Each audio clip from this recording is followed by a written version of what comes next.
we're kind of expecting coming with the new format is potential for some of these upsets to happen, but two upsets at the same time and then being forced into an immediate elimination match is something that I wasn't expecting at all. Because when you look at the other matches, you have things like Milk against Komodo, Susan against Mint, and then you have Calamity against Prosperity, and then you have this Cupid against Papa's Chonccs. Like, I would have been fine if it was, or it would have been more normal if it was against any of the other teams. But because it's fourth against fifth, it's so early on, it really sets up a really interesting precedent going forward.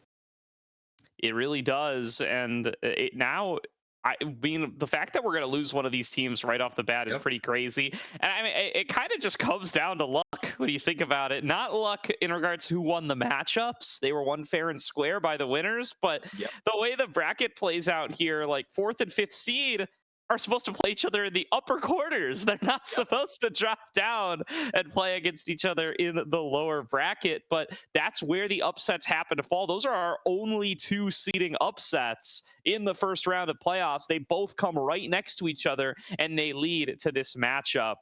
And we'll talk a little bit more about those games yesterday as we get into introducing the teams. So without further ado, let's do just that. We're starting off with Papa's Chonccs, who are going to be on the blue side, fourth overall seed in the playoffs. They end up dropping 1-2 versus Milk Esports Whole Milk, who appear to have just hit their stride yesterday.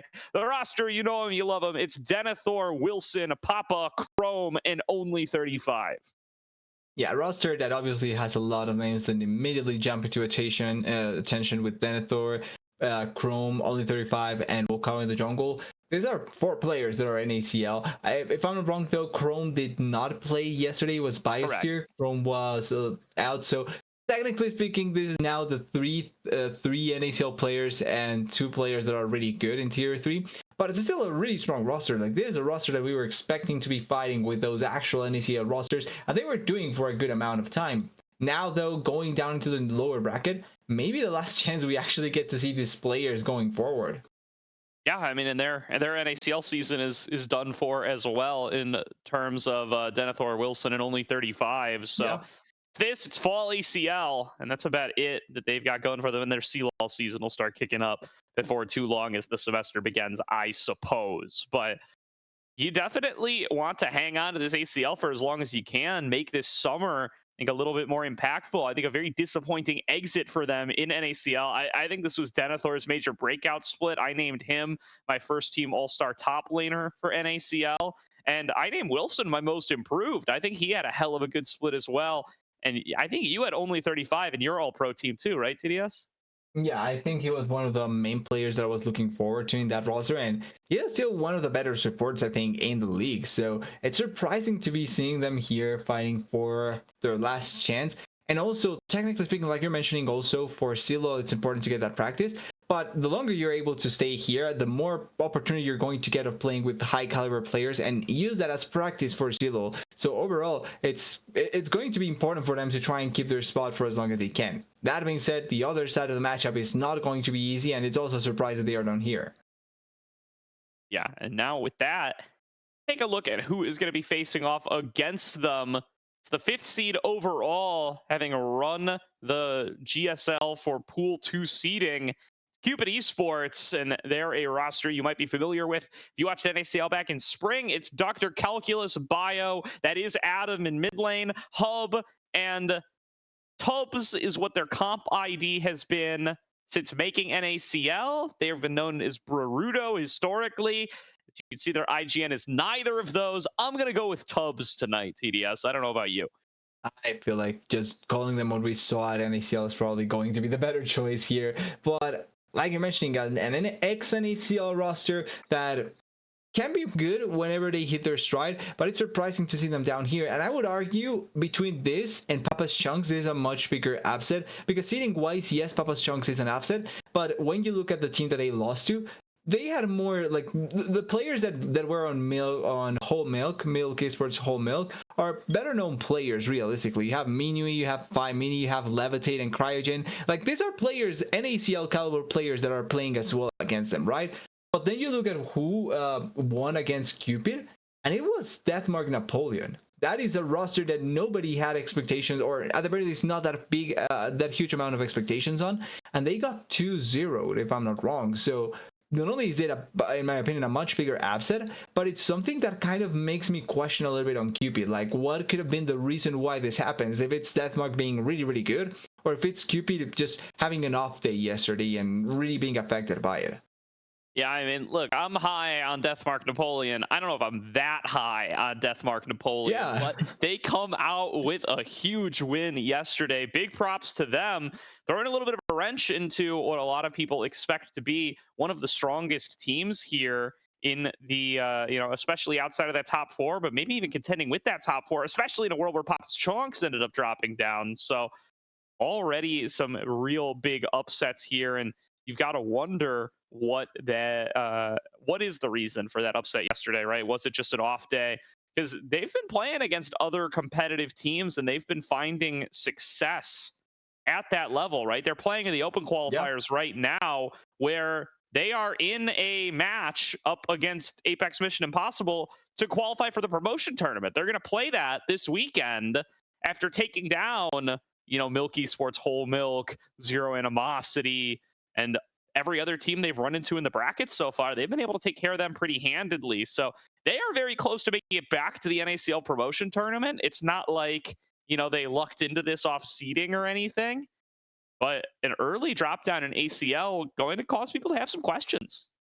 Yeah, and there's a universe that it's just that Deathmark Napoleon were just playing much better than them, and they 100% deserve this. And I still think they deserve this. But the problem with this sort of upsets is that it begins to create a lot of question marks on what is real and what you have to believe when looking into some of these matchups. Now, I still have a lot of confidence in what Cupid is able to do, and that they certainly are going to be able to turn around some of the situations. But realistically, it's a tough situation to be now in, because we were mentioning this before and it's going to be brought up again. This is a do or die situation now. So if they don't wake up from this, they are out. And that goes for both teams. So it's going to be important to see what side of Cupid are we going to see today and what the expectations are going to be from them. Because if this is a good chance of seeing what phase we're also going to get for that promo matchup against AMI.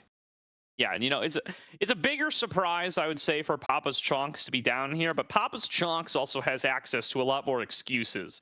They ran with Biostir instead of Chrome yesterday. They will have Chrome in today. They also were playing against Milk Esports Whole Milk, a roster loaded with NACL level talent. Yeah, exactly. That just hadn't quite been able to put it together thus far. Whereas Cupid do drop down to Deathmark Napoleon, who just don't have that same level pedigree. On top of that, Cupid, they have not run a single sub all split long. They have had these 5 players in the lineup for every single ACL game they've played, as well as having that pre-existing synergy from having been playing together all year. So you would really expect that these guys should be in lockstep with each other. They should be the ones who have that synergy built up. But they end up dropping down regardless. And like you said, in 2-0 fashion, not a good look at this stage of the tournament.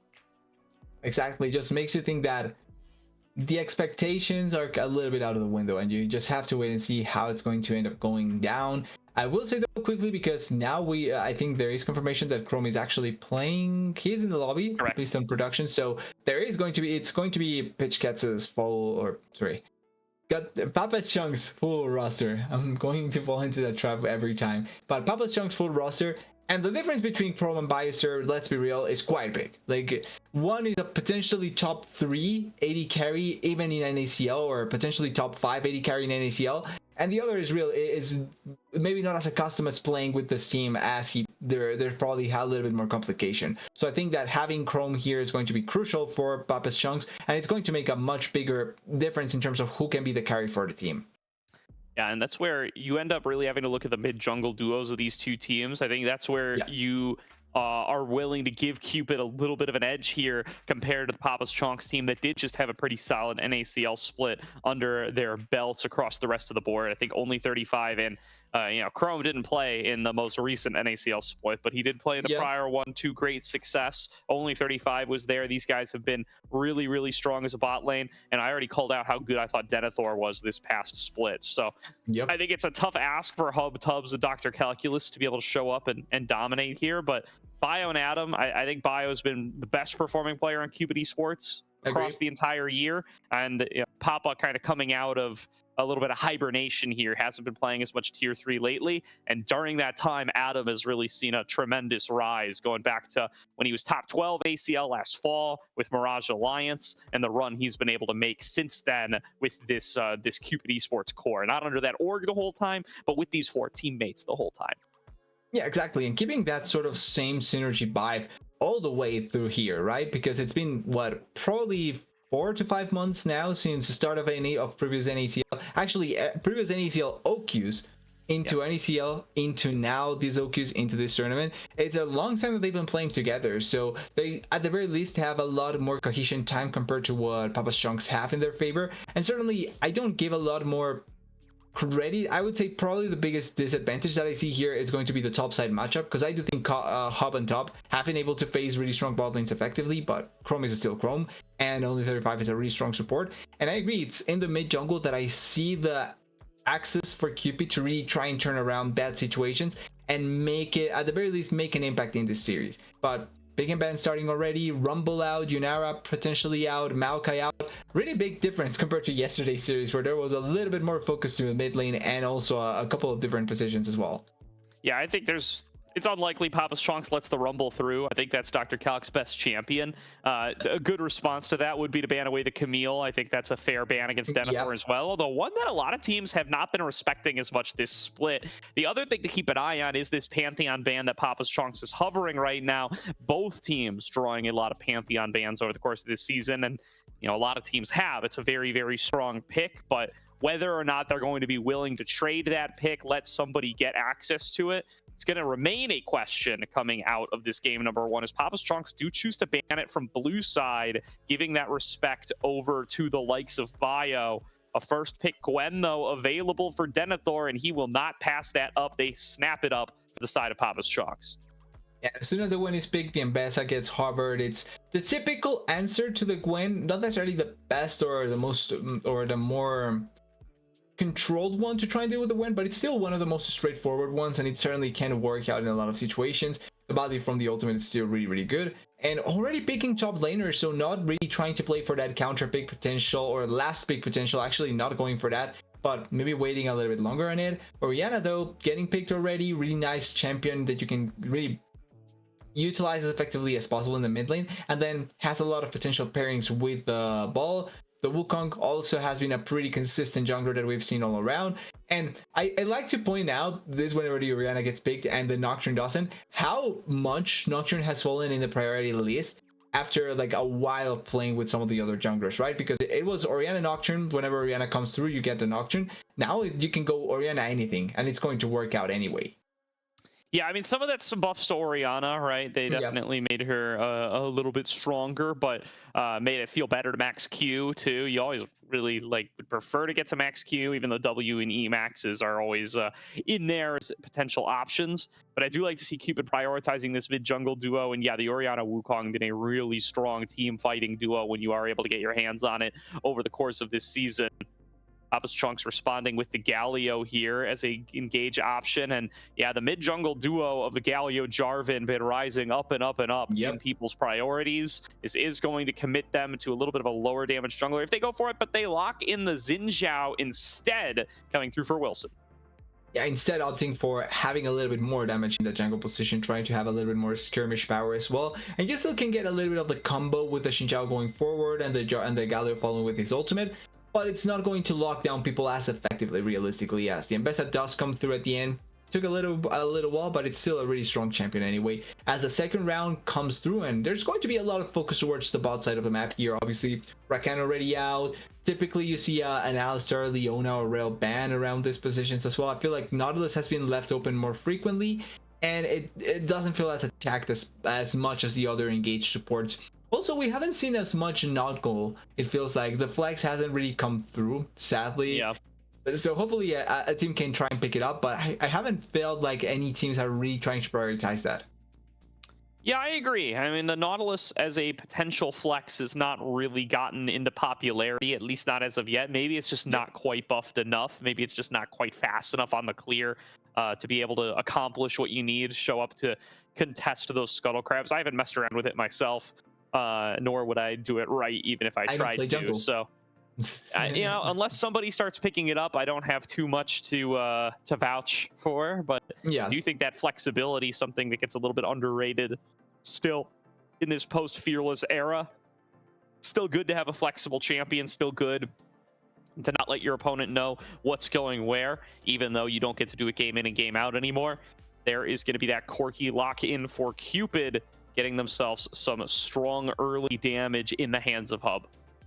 Yeah, getting the Corki, we've seen how strong the Corki can be when you put it on the right hands and how much damage it can provide for a lot of the potential fight of the team. Now, on the other side, though, there's still a lot of options still available. You have the Sivir, which I think has risen up so much in terms of the value that it provides. And I think damage-wise, yes, the early parts may feel a little bit off, but then later on, you really start to feel the champion out really effectively. The Barriers does come through, though. Still a huge believer of the champion, especially attacks with Barriers. I think it's really strong anyway, so not surprised that it does get picked, although Lethality has still been popular, so can still opt into that.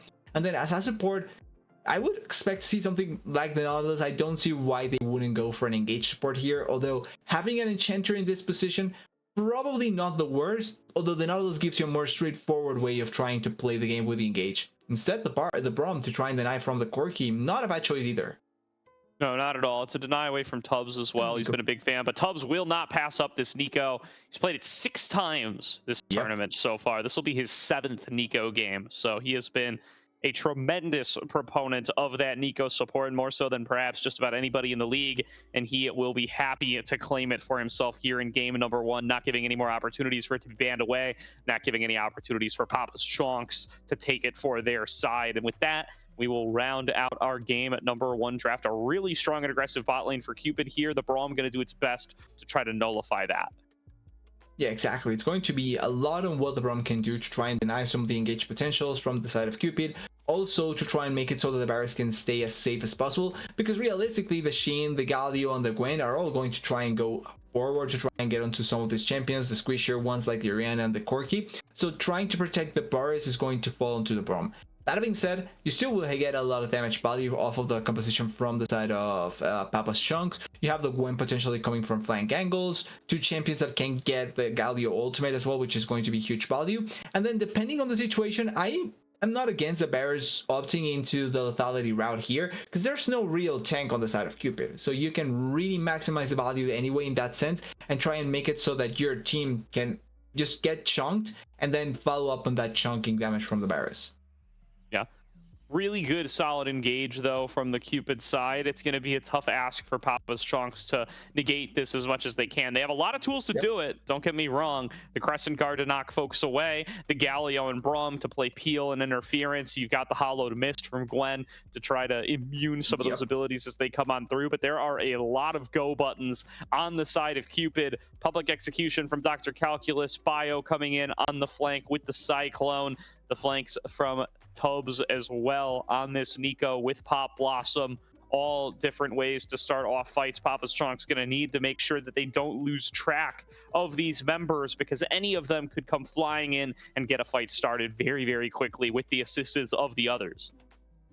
Yeah, and their team fighting is going to ride along on those first initial seconds of the engage, because the big amount of their damage does come through from those initial parts. Then later on, you still can play for the long fight with the Orianna and the Corki's damage, but that initial burst of ultimate damage that they have is going to be really crucial for the side of Cupid. I think Papas can try and play a little bit more of a long fight, a little bit more of a longer skirmish or longer attempt at a fight, so that they can try and set up the team fight much better for themselves.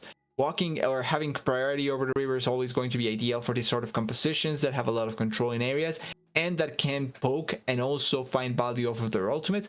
So both of these teams are really going to try and enable that as much as possible. And I'm also expecting to try and see a little bit of Wilson and Bio trying to early gang, particularly bot side. I think that can really make or break a few of the things that go through in this game. So I think that should be a focus for both sides. Yeah. Very important to control those early objectives as well.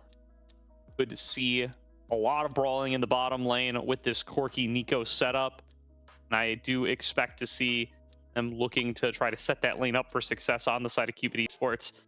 I really am going to have my eyes on Bio throughout the entire series here tonight. I think this guy is shown some really high highs. He has really made a lot of very, very good players look quite foolish in some of these jungle matchups. When he was in the NACL, when he was in the promo tournament, he's done a great job for himself when the game is going according to his plan, and he can set up some really, really good plans. Can also have those turn back on him and let somebody else take control of the map, and we know that Wilson is a player who's going to be able to do that. So which one of these two junglers is able to really take control and dictate the tempo of the game in the early to mid stages, I think going to have really big downstream impacts for how this series is going to play out tonight.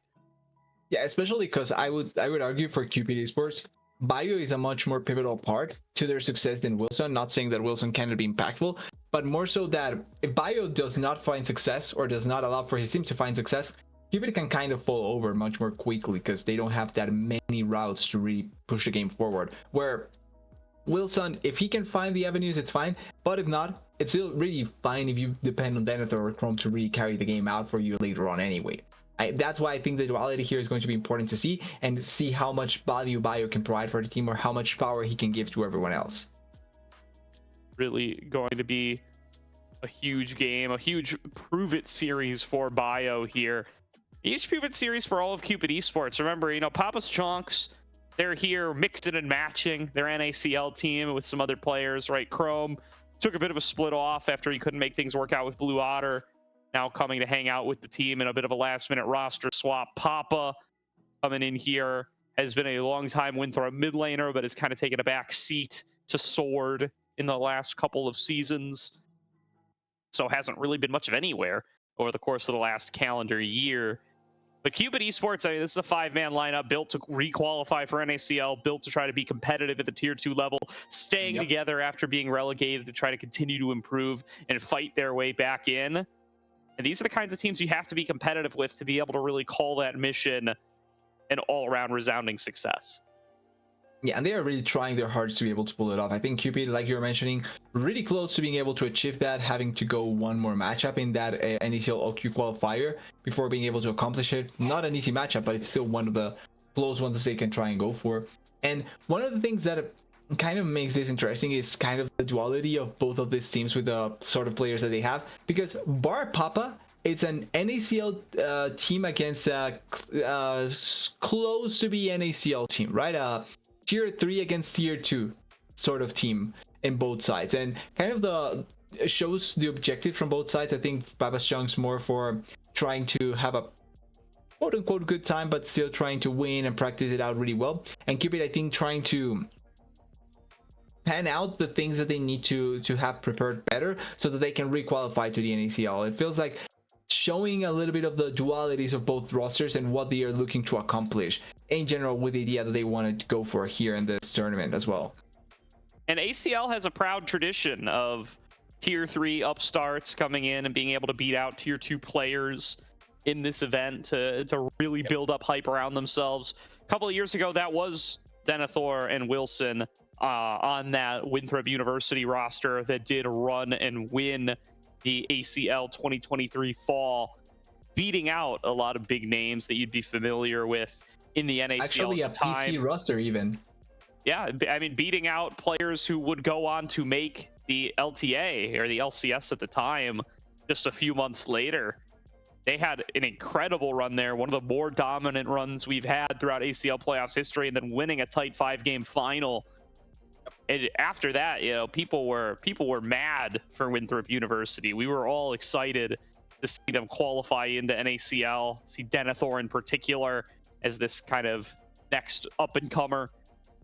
And now they are the big, powerful force that is facing off against Cupid Esports. As Cupid looks to see if they can fight their way back in and show that they are the next generation that for some time they were pegged as, you know, especially those of them who are on the Ducky Getters roster, one of those big surprises of the 2024 season. Yeah, especially on a team, on an organization that actually will try and care for the players. That would be ideal to see. So hopefully it can work out for Cupid. But before that, they have to go through the first game of the series, and this series particularly with elimination on the line, and it's going to be an exciting one.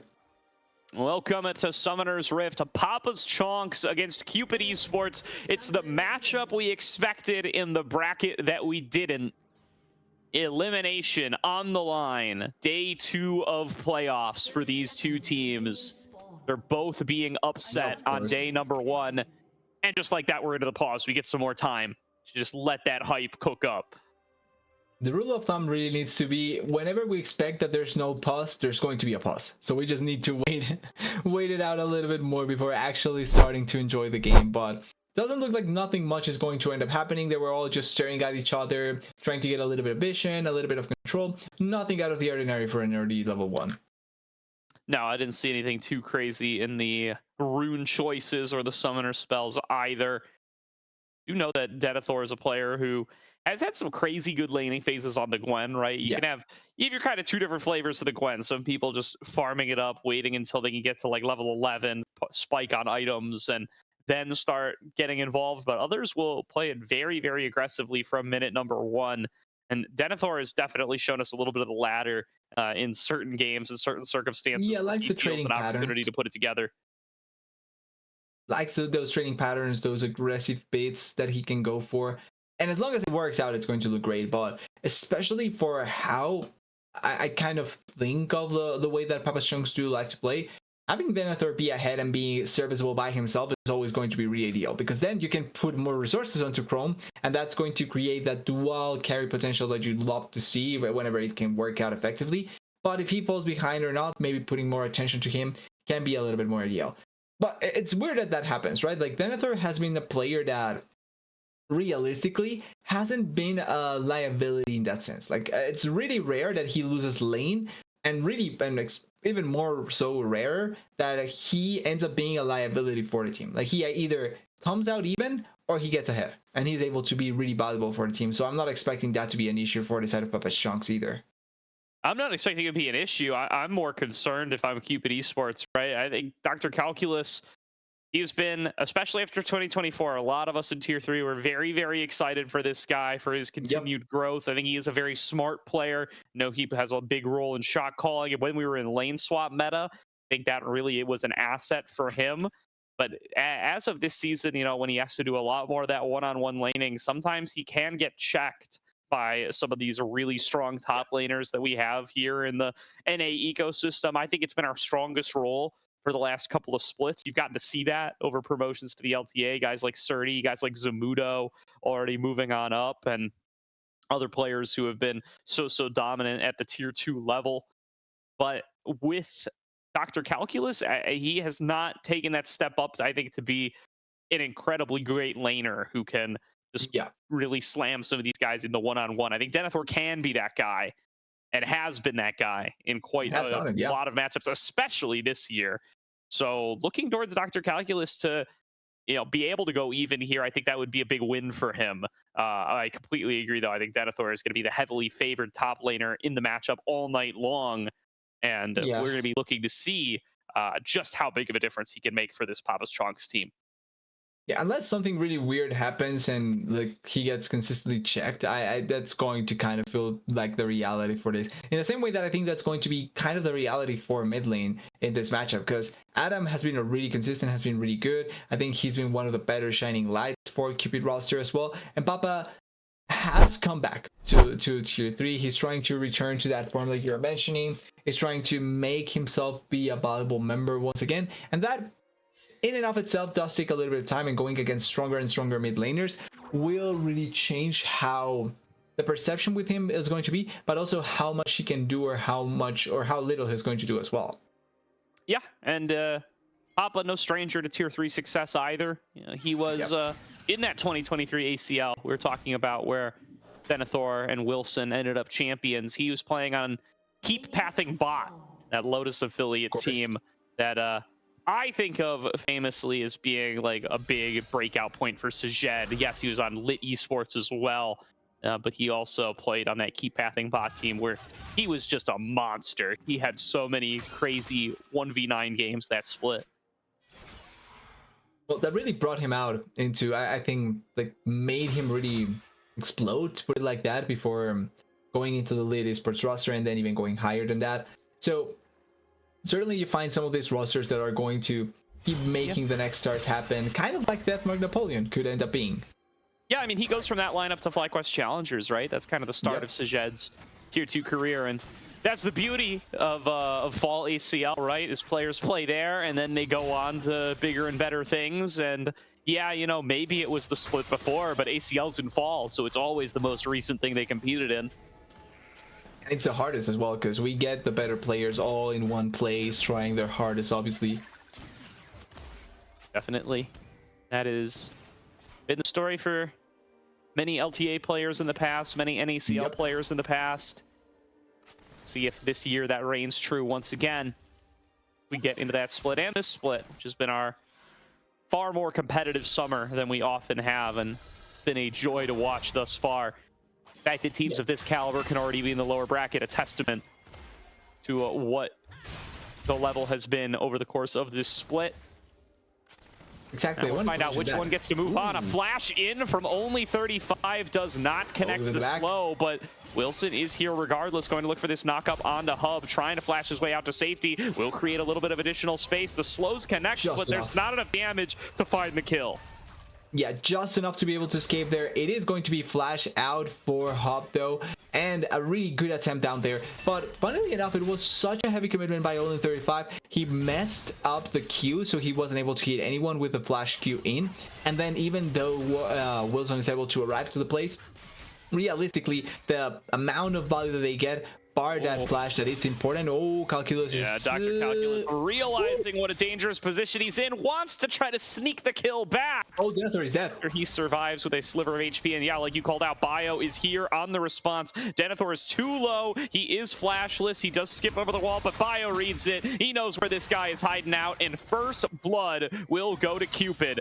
Dr. Calculus marking this, though, knows that Wilson is coming on in. Going to attack both of them with the wind becomes lightning. Could this be a double kill for Wilson, or could it be neither? Wait, only 35 coming on up here to try to make sure that it's the former. Dr. Calculus left alone. What can he do with this level up to try to stay alive underneath the turret? Denethor coming in for the dive. Wilson going to be the one to tank up the aggro. He still has his flash, but he will go down. Dr. Calculus gets himself on the board.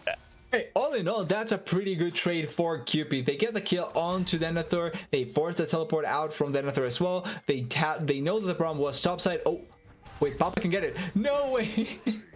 Oh, that's unlucky. And Bio actually not out of the woods yet. Gonna have to jump over the wall. He's dead, but is he executed? He is. Bio picks up the top lane kill, secures a 1-for-1 for Dr. Calc, and he gets out of there. Free reset. Talk about a way to start a series. 3 kills already, but in really weird manners. Plus an execute as well from Bio, really well done there, as the top does take a huge trade. But importantly, what I wanted to mention from the topside play, even though it is a kill that they are able to get back onto, lots of damage coming through onto Tubbs as they look to be able to pick up that kill in the 2 versus 2 once again. Such an aggressive laning phase out of Chrome and only 35 into the double range setup of Hub and Tubbs. Trickster is being marked by Bio. They are going to continue to brawl back and forth. The backup of only 35, but it's a fair fight for Bio. Tangle Barbs connects at max distance, but they don't quite have the reach to take down anybody on the side of Papa's Chonccs. They will be able to disengage, but good job absorbing this aggression from the side of Cupid Esports. They managed to maintain themselves a lead. And look at this CS here. Hub is actually getting ahead of Chrome due to all of the resources they're spending trying to play aggressive. Oh wait, Chrome is dead. That's a kill. Yeah, I mean, just playing up and way too far with no summoners. Chrome goes down. Yeah, and it was Chrome that committed those summoners. He flashed in to get the slow onto the Nico to maybe try and get that kill onto top in that position, but it didn't work out. Ooh, there is going to be Trickster arriving into the bottom lane, or Wilson, as he is now known. They will finally pick up a kill out of this bot lane. It is Tubbs heading down, but Hub is safe. Hub is secure. Hub has double Chrome CS, and he's going to be able to clear out one more wave and recall, unless, oh, this might be too greedy. Wilson is still here. Maybe. He's already used the dash, though. Hub gonna try to turn it back onto him. TP is being channeled, and there's a lot of damage out of this Valkyrie. It's a 1-for-1 trade. Chrome finally picks up a kill, but it's in trade for his jungler's life. As now Papa getting engaged on in mid lane. Looks like he got shockwaved in the middle of all of the chaos and nearly went down for it. Must have been looking for a hero's entrance, and Adam says no way. And already we're having so many kills all around the map. One in top side, one in bot side. In the mid lane, an attempt at trying to get a kill. They are still 0-0-0. But overall, such an aggressive start to the game, and I gotta say, really good plays for both sides.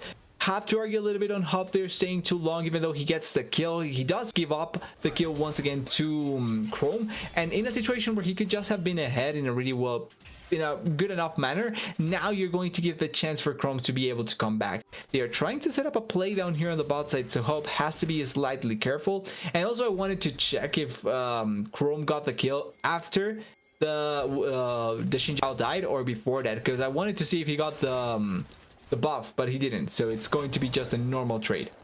Yeah, and I don't know if I agree with you about this being a great opportunity for Chrome, because Hub gets to recall with another kill's worth of gold, whereas Chrome has to stay in lane with his kill gold, missing the chains of corruption. Wilson still continues to send it towards the bottom lane and will be able to secure kill back onto Tubbs.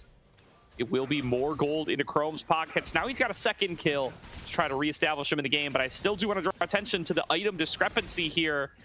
Had they been able to lane 2 versus 2, it would have been a crazy lead for Hub, and that's why Wilson feels obligated to get back down here. Yeah, and it's also why it's important to note what Denethor is doing up there on the top side, because Denethor, even after dying, he really is just keeping the top lane controlled by himself, and because the control is kept up there really comfortably, you can allow yourself to send more resources down there to the top bot side and try and keep Chrome in the game as much as possible. So it's really just a combination of the effect from having your top laner being able to manage it out. As grubs are going down, it's probably going to be just 2 and 1 left for the Xin Zhao, although the Xin Zhao is down there in the bot side. And they want to try and collapse in here. Denethor in a really good spot to try and kill people. Yeah, Denethor was looking for a little bit of something there. Did not quite manifest for him, and that will be some free farm time for Dr. Calculus, who, we called that out earlier, is holding his own just fine. It is a lane swap coming through from Papa's Chonccs, and, it'll get them out of this 2 versus 2, but that should result in a pretty free dragon for Cupid if they're willing to claim it. They want the 3rd grub, though, as well. And you know what? I think they can get it. They can get the whole thing. Yeah, they can. When he's down there in the bot side, she does have teleport, but I don't think it's worth it at this position to try and go for it. She's going to collect a minion wave and also probably get a free push onto the turret, which is a good idea or good news for the side of Papa's Chonccs. Now, with that in mind, what else can they get? Because Dragon was left untouched. Xin Zhao is up here in the top side, so they are not going to be fighting for it. And it looks like they are going to try and make another gank happen here, but Bio is close by, and he has already reached level 6 as well.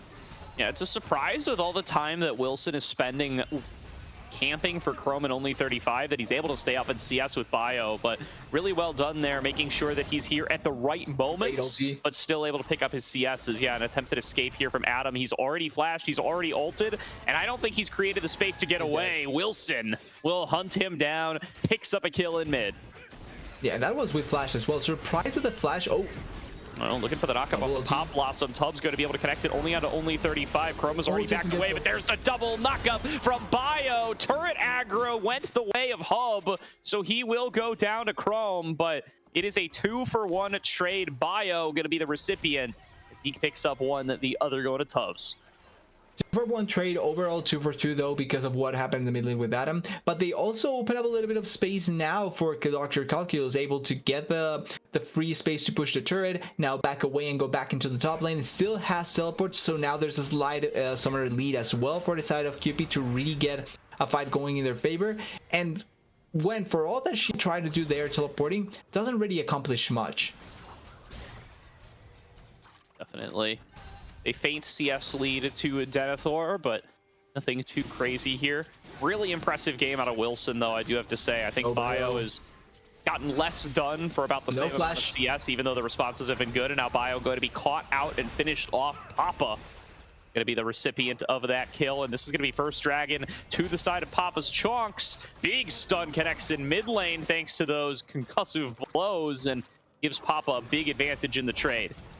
Yeah, the ensuring trade is better. Oh, Hub. Yeah, they're going in for the fight here. Hub is in pretty far. Would have to flash his way back out. Good damage, though. Connecting onto Wilson. He does have the Crescent Guard, but Dr. Calculus launches himself forward to finish off the kill. and it will be into his pockets. It's a flash engage from Papa, though. He thinks he can take the 1v1, and he sure as hell can. Adam goes down, solo kill, but Dr. Calculus isn't done. Public execution connects on only 35. The damage isn't coming through fast enough, though, and they don't have enough to deal with Chrome. Chrome gets his 4th, and he's soon to get his 5th. Picks up a stun off concussive blows to dodge out on the pop blossom, and Hub cannot find the missiles to claim him back, but a blooming burst will take down only 35. It's a 1-for-1 in the bottom lane, but it's support for top laner, and the gold going to the wrong spot for Cupid. Yeah, it's a trade all around the map. They're getting kills left and right, but the value feels like it's just much better on the side of Papa's Chonccs because of what Denethor is able to accomplish. I like the teleport play. Oh, yeah, Hub is probably dead. I like the teleport play, though, but wait. Oh, good dodge, Hub. Ooh, nice sidestep. Yeah, actually keeps him alive, so important sidestep there. And just finishing the point, the teleport play is good, but because you teleported in and you don't get anything of value in that position apart from just getting that one kill, it kind of feels like Denethor just got more out of just farming and getting the turret plates. Yeah, I mean, it feels like that's true of Denethor, and that's been true of what Wilson's been able to accomplish in the reverse, right? Wilson constantly been camping lanes the whole game long, but he's stealing away camps. He's keeping himself up or ahead in CS and XP. It's Bio who is having less impact all in all, but Bio going to try to turn that one around here as he launches himself in there. Another big trade finds its way onto Adam, but he will shockwave back in. Papa thinks that the Galio's in too far, and Hub will be the one to gun him down. One more for free into Cupid's pockets as they punish for the over-aggressive invade. Yeah, at the end, they are able to capitalize on some of the mistakes, and it goes for both sides. It feels like when one goes a little bit too overboard and tries to forward a little bit too much, they are punished really effectively, and it looks like both teams at the very least are on the ready to be able to punish you if you're not wary of what may happen. As just wanted to point out as well, this is going to be Chrome opting into attack speed build, so it is going to be much more damage in the long fight, but the poke is going to not feel as strong, although they are doing a lot of damage to Hop. Yeah, the Trinity Force already being done, getting good damage output here, but Glacial Fissure doesn't connect. Well spaced by Hub. Dodging out on that ice and keeps himself up and strong. It is Blade of the Rune King for Chrome, by the way. Another Tangle Barbs connects. Here comes Bio. I think only 35 is doomed, but what can Chrome get on the backside? Pop Blossom finds him, held in place. Bio finishes the kill on the support. Tubbs is traded onto, but as long as Hub stays alive, this is going to be big time worth it for Cupid. 2-for-1. More gold into the Corki. Yeah, actually slightly close how Chrome was able to almost take that win there, as attacking Adam once again, but Xinjiao is not in position and there's not a lot of damage here to try and go for it. They are going to seal the birds though, and it's going to be finally first dragon of the game going in the favor of the side of Cupid. It took way too long for them to actually go for it, so even though it's first dragon, we're probably not going to be seeing an early soul at all. No, not feeling like a soul game here unless we go to hyper late game territory. But with how long it took them to do that dragon, it's now 10 seconds before Rift Herald. But this fight between Dr. Calculus and Denethor, it might just infect who's going to be able to get it. Denethor stepping up in the 1 versus 2, takes down his lane opponent, and now it is an unfair fight for Ol Hub. As the rest of Papa's Chonccs descend and claim the kill. Yeah, the value there just is slightly better or much better for the side of Papa's Chonccs. Now, it really feels like the game is just consistently as close as it can be, but this first turret gold, more than likely, it's going to make it so that, oh, wait, Denethor, there is not ultimate though. Get away. Oh, spaces out the shockwave, and Adam does not find his target. Big escape not enough from range Denethor. there. Really good there, but they do blow the teleport once again, and it was a turret for turret, so even though the gold is in favor of Papa's Chonccs, it's not a big difference or not a big enough deficit to really be worried about it. Herald though, it is going to go to the side of Wilson here, and they are going to try and probably open up the mid lane turret just so that they can get a little bit more space all around the map. Gonna be tough against Hub and Tubbs though. They are already in mid lane, well ahead of the curve, shoving things forward and making sure that that is not going to be too big of a risk. Denethor, though, pulling ahead with that gold he's gotten from all the turret plates and from his CS advantage. Very dangerous in the side lane, as he showed in that last play, even with Tubbs right in front of him, cutting down Dr. Calculus to size. and very, very dangerous now. With 3 stacks on his Dark Seal, you definitely don't want to give him any more. Yeah, it really feels scary at this point, because even though the gold is obviously Chrome gets stunned. Catch here from Tubbs, and everybody is in onto Chrome. He does get a chance to flash away, though. Is going to be able to stay alive and return some fire onto Bio. Concussive Blow's going to find the stun. Big piercing arrow nearly finishes him off. Now Hub going to have to fend him away. Jumps forward. Blooming bursts are enough, and Hub will be able to claim it. It actually goes over to Tubbs, and he earns it with those blooming blows. Well placed to be able to finish off the 80 carry. Yeah, Hub there could have died there in that position if not being a little bit more careful there, but still getting a kill onto Chrome, blowing the flash away, leaving the barriers a little bit more in a bad position now without flash, and it means that you can try and force the plays a little bit better. They did get a turret as well on the top side for Cupid, and they are going to stop Denethor for pushing here. So all in all, better value for the side of Cupid. Really good what they are able to find, and the Herald is still not used at all. Dive actually building onto Dr. Calculus here as the Rift Herald will be thrown down to enable it. He's just going to do his best to escape, and actually dishes out just as much to Wilson as he takes. Wilson tries to take this any further. Hub will be waiting, or Tubbs rather. These guys have got similar names, TDS. I don't know if you've noticed. An attempted escape from Denethor going to get halted as Dr. Calculus kills his ride. But he will be able to skip out to safety regardless. Yeah, not able to magnify or maxify the value from the Herald there, but still they do get a turret, and nobody ends up dying in that position. The Dragon going to spawn in 150. Probably we're going to have all the members nearby here, close to having that second item as well on multiple members. And importantly, who has the flashes down or up for both sides? Chrome and Denethor not having flash may be really crucial for how a future fight is going to come through, because Top does have flash and Bio does have flash as well. What a close game, number one, we've ended up with here, TDS. Just such a constant mechanical challenge for both of these bot laners in particular. Going at each other, have the junglers in their faces, have the mid laners showing up, have the supports looking for engages, and one little misstep gets you killed time and time again, and all the gold is being funneled into them as each are trying to do the same to the other. Now Hub going to be the one who's stepping up to try to challenge, getting good damage onto Chrome. The team going to have to fall back to try to protect him, but Papa's on the flank to potentially get on the Hub. Yeah, it's a good angle. Oh, ulti already used with Wilson. Onto Wilson, will be able to be kited out by Adam, and now Wilson may have overstepped. Hub's here to respond, throws down the Crescent Guard to buy a little bit of time. Heroic entrance comes through from the Galio. Papa connects onto 3, but the follow-up damage isn't quite there yet. Triple taunt from Papa buys a little bit of additional space, but into the back line goes Dr. Calculus. Public execution, aptly named, as it finds and executes 2 members of Papa's Chonccs, but Denethor here to try to turn the play back around. Needlework through the rest of the team, throws down the miss to buy himself a little bit of space to chase down Dr. Calculus. Manages to finish off Adam, and now he's in a 1 versus 4. Can he get Bio? He cannot. Tubbs finds the damage. 4-4-1 in favor of Cupid. Yeah, they end up monkeying around with the Wukong, able to survive for so long, but that was such a well-played fight by Cupid, threatening so much damage onto Chrome, not allowing for him to be as comfortable as possible. Can only 35 get smite here? I think not. It's not going to be as easy to try and take away. It's going to be second smite here, and Calculus trying to escape. It's going to be an easy escape. Teleport blown by the Galio there, but really good fight they are able to find. Able to take away Chrome into a really bad spot to start it off, and then forcing teleports from members or from the other members to arrive into a spot that it was going to be difficult to be able to contest, and just able to run down the remaining team fight. They're teleporting back here, but I'm not sure if Bio can arrive here on time. Yeah, they are looking for this Otacon. Here it comes.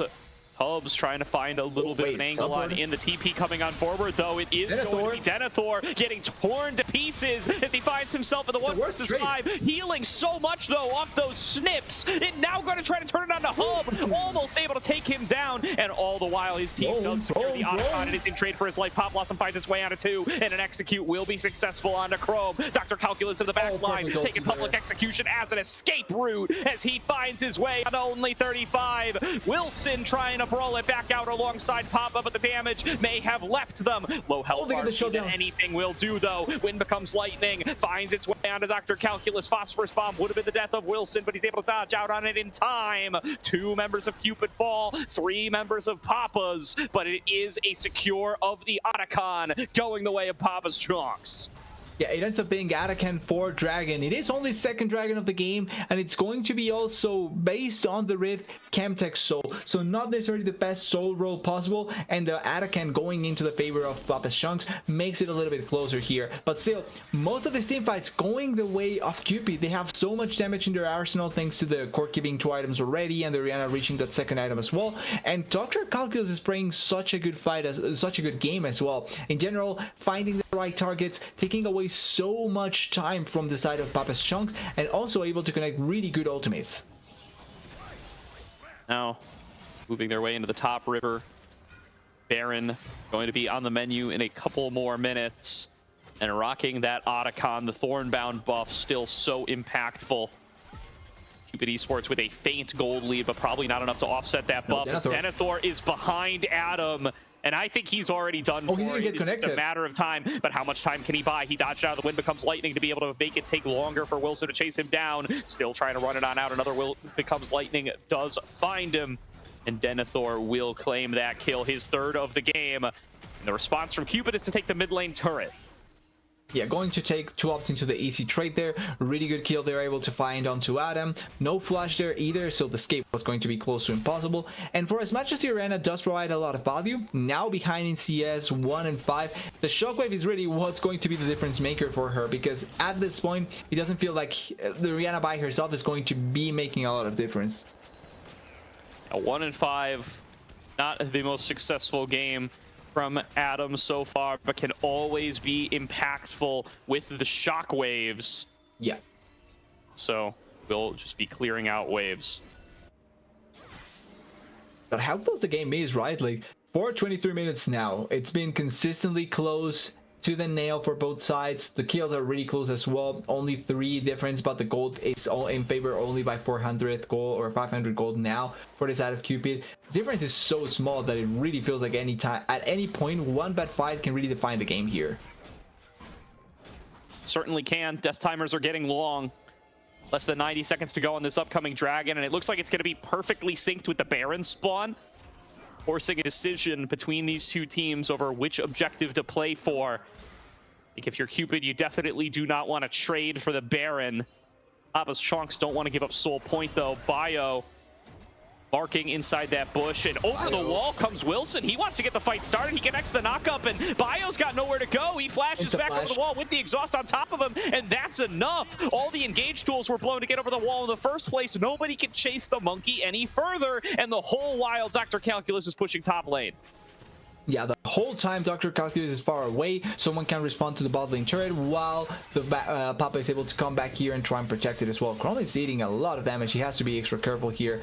But importantly, Papa able to get over here and respond. Dr. Calculus has got to dance his way out of here. He's taking turret shots and loses half his health to Papa, but he does have good damage to be able to return. He's got Voltaic Cyclo Sword, a strong 1v1 build for Dr. Calculus will push Papa back, and he might be able to keep this push going if the rest of Papa's Chonccs can't get over here to deal with him. Another wave has come in, and he's going to take the trade once again, blocking out as much damage as he can, trying to escape off the back with the shielding. All 4 members visible in mid lane. He knows that nobody's going to get over here and respond to him, but how long can Cupid hold?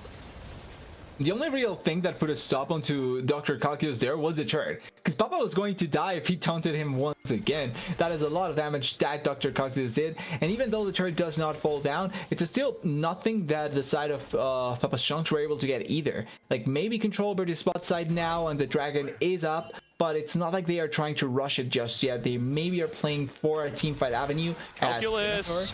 They find Denethor, they get him with the public execution, or rather with the pop blossom, as here comes Bio, the rest of them with the Cyclone. Got a knock up onto 3, but the follow-up damage wasn't quite there. Dr. Calculus coming in on the flank, going to be able to mark on the Chrome, and he will execute him. Hub still at full HP, chasing down Wilson, who is hunted down his mid laner, and he will be able to get him, but it's a triple kill to Dr. Calculus. Papa now going to be next up on the menu. Dr. Calculus could have been a quadra, but Hub is going to steal it away. They'll fight about that one later. Only 35 will be able to head for the hills and hold on to his life, but that's a fight win for Cupid, and Soul Point is the prize.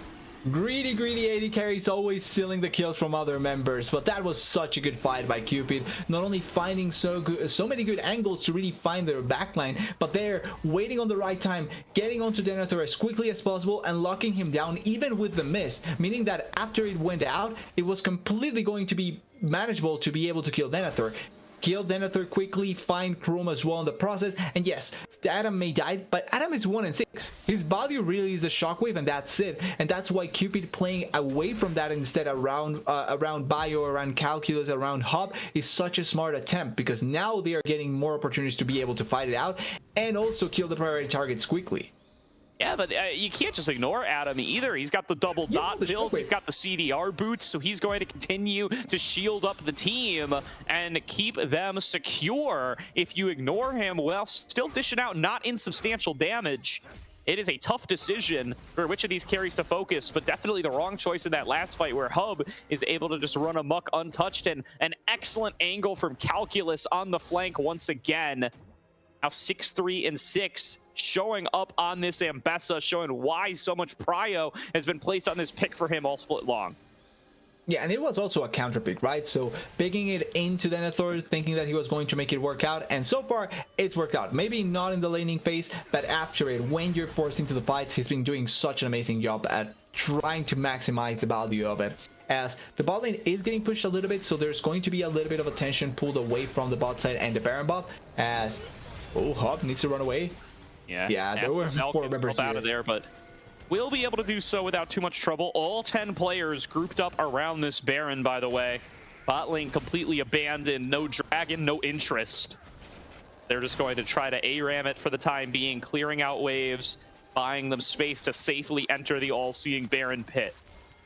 Yeah, crucially though, important flashes are down for this future fight or potential fight. No flash on Chrome, no flash on Papa, no flash on Wilson. There's a lot of value that is down from the side of Papa's Chonccs, and it's that immediate start onto the Baron buff. Denethor is bot lane, so he has to teleport here if he want to fight. Angle found onto Adam, but once again, this might be the wrong target. Heroic entrance coming on through. It's only going to connect onto Dr. Calculus, but it might be the escape that they were looking for. Bio finds an angle over the wall to find the Cyclone out of the team, and Papa just might be the target. Rocket doesn't quite connect, but 3 members doing their best to kite on away. Denethor is split pushing the whole way through, so taking so long, like they have to get something out of this fight, but the disengage was just too good. Only 35, and Papa, they got the tools to get out with their lives, and now the re-engage for Wilson could be dangerous, not connecting. Wind becomes lightning, but the frontliners have fallen back. They've got to be able to deal with Denethor. He's taken the inhibitor, and Dr. Calculus has arrived to respond to him. He's got Bio in tow, but they're going to have to be careful about this fight. The regen can be really powerful as the needlework is up and available. Looking to land it through the team. He only gets it onto the clone, and Dr. Calculus goes unstoppable, but Baron is up next. You can't rest on your laurels yet, Cupid. That was a 1 hit away from taking down the inhibitor, but wasn't able to at the end. Anyway, though, the split push, success there. Getting 2 turrets, getting the inhibitor turret down as well in the process, and threatening the inhibitor is so important now for Papa's Chonccs. And also, they didn't lose anything on the other side of the map. Nobody dies. Baron buff is not that either. Only real objective now is Baron buff, at least for the next 130 until the Dragon Soul spawns. But until that point, as long as they control this area, there's always going to be the threat for Denethor to try and go and collect the inhibitor, or even push for more since he has teleport. He does have the TP, would be able to join this fight. They are starting off onto the Baron. This is seen by Papa's Chonccs no longer, as they do manage to clear out the vision. The rest of Papa's Chonccs coming up here to try to respond. Only 35 going to lead a charge into the pit, and TP into the back coming in from Denethor. So instead, Papa's Chonccs go forward. Hub comes in with the knockups, but won't be enough. He's going to get taken on down by Trickster. Shockwave cannot go off in time. Denethor cuts down Adam before any abilities can come through. A triple kill to Denethor off a big TP into the back line. Hub nearly kills him, but he survives with a sliver of HP, and Hub can't afford to stay any longer. Wilson is too dangerous, but he is going to face check into him. Dodges away for the Wind, becomes lightning, connects another rocket, but now everybody knows where he is. He's recalling, not inside the bush, but the hunt will find him. Chrome is going to be on duty, and Chrome's got a huge health advantage. It's a flash in from Chrome. Hub trying to make it a 1-for-1. Hub does it, but it's an ace. It's a small reconciliation for what is a Papa's Chonccs victory. It's a Papa Chonccs victory, but they cannot get Baron with no Chrome, and it actually is going to also fall into a timing when multiple members are going to be up for Cupid. Only Hop and Chrome are out, where it can be a fight that Cupid can actually take. With no Chrome, you're taking away a lot of damage. As long as you control Denethor, you can try and play it out. That being said, they don't need the dragon. They already have 3. They don't actually need to fight for this one. It's better to just recover a little bit of control of the map and try and play for the Baron buff. At this point though, it really, once again, can go either way. That was such a good flank angle by Denethor, and I feel like Cupid pushing the trigger a little bit too quickly, trying to force the Baron buff is fine, but you know that if you get pincered there, you're dead. And that's exactly what happened in that position. And what a move there. Papa's Chonccs get a big fight win, but they do have to take the dragon. They can't afford to give up that powerful soul to the side of Cupid for free. So they have to peel off Baron and go and make sure that that lizard is not going to be available for the future.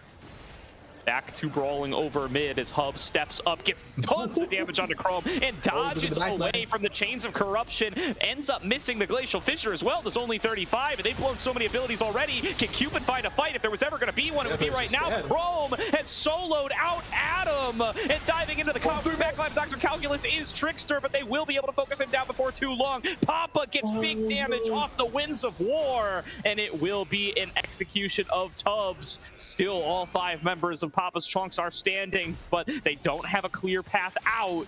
Still, the back away from Cupid. They don't have the health bars. They don't have the cooldowns. Hub and Bio are so low. Dr. Calculus, the last one who is a threat, and he's going to do his best to make good on that threat. Dancing back and forth with the blades. Bio over the wall, looking for a potential steal. Dives in, can't get it in time. Wilson pokes him down, smites the Baron, gets Dr. Calculus to boot, and Papa's Chonccs catapult themselves into the lead.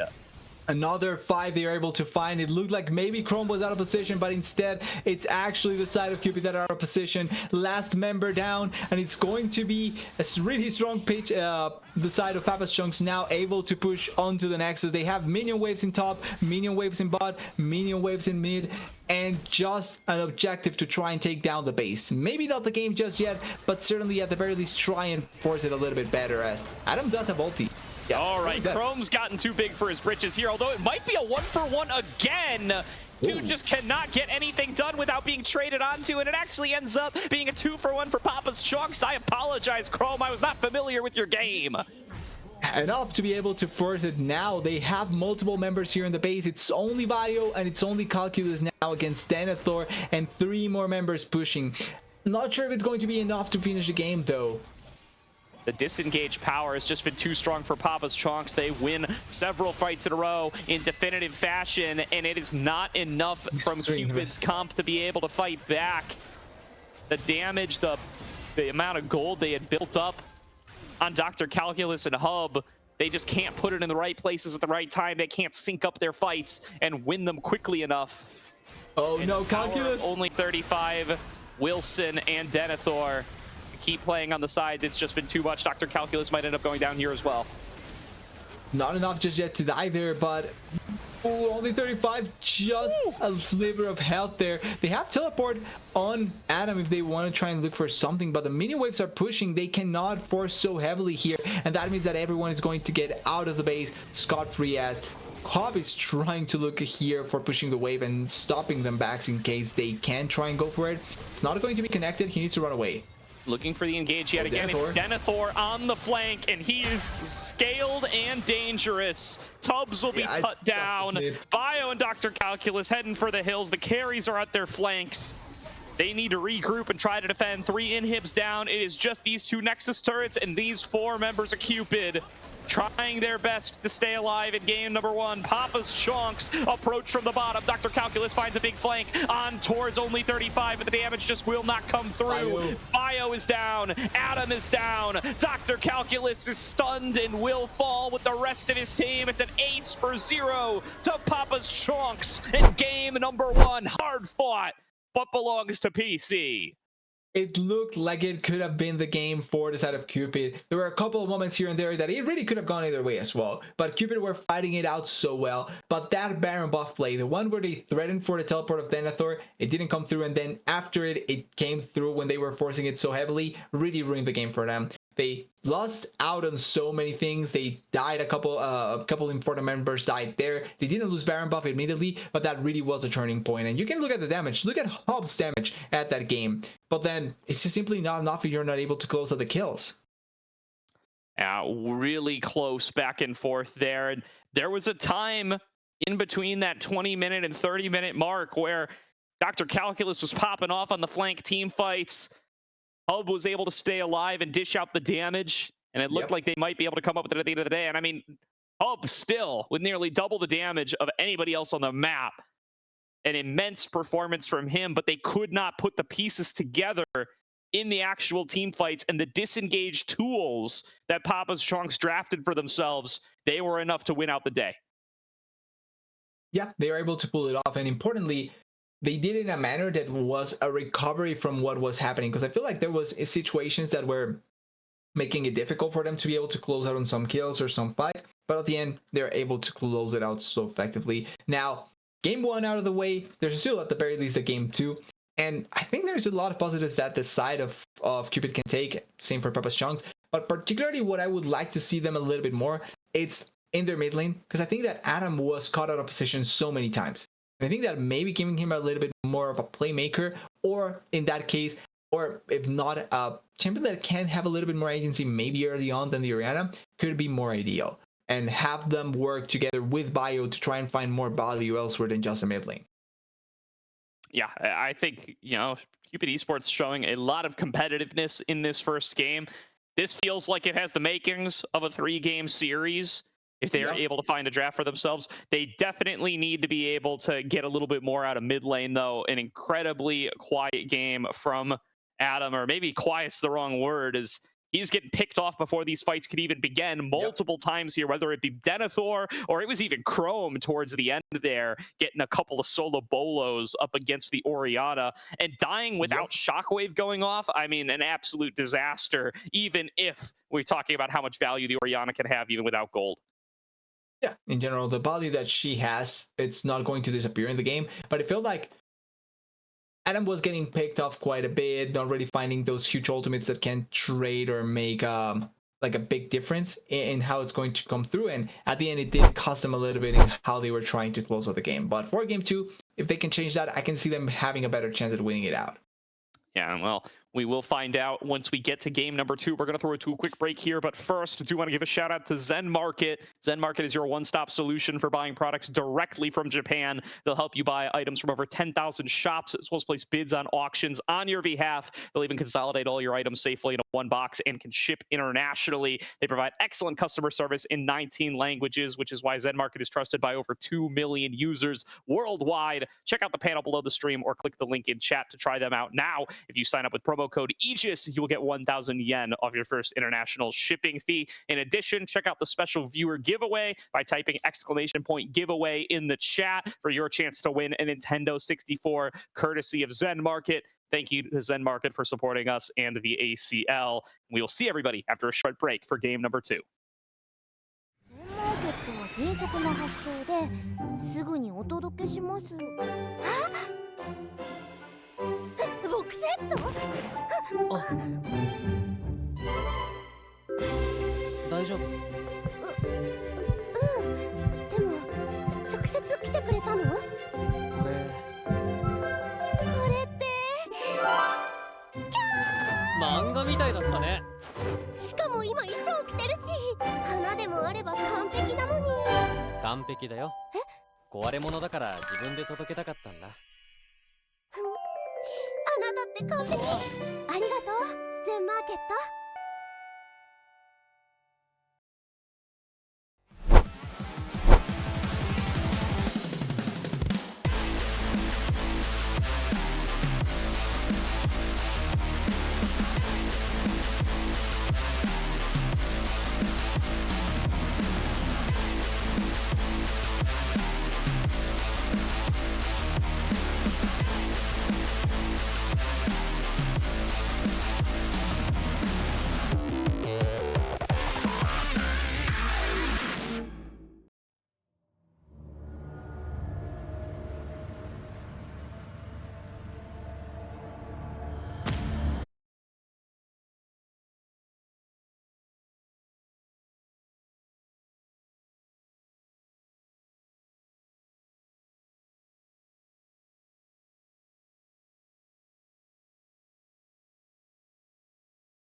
Welcome back, everybody, to tonight's stream of the ACL lower bracket round 1, where we have got ourselves a 1-0 lead to Papa's Chonccs after a close back and forth game between two teams that nobody thought would be here.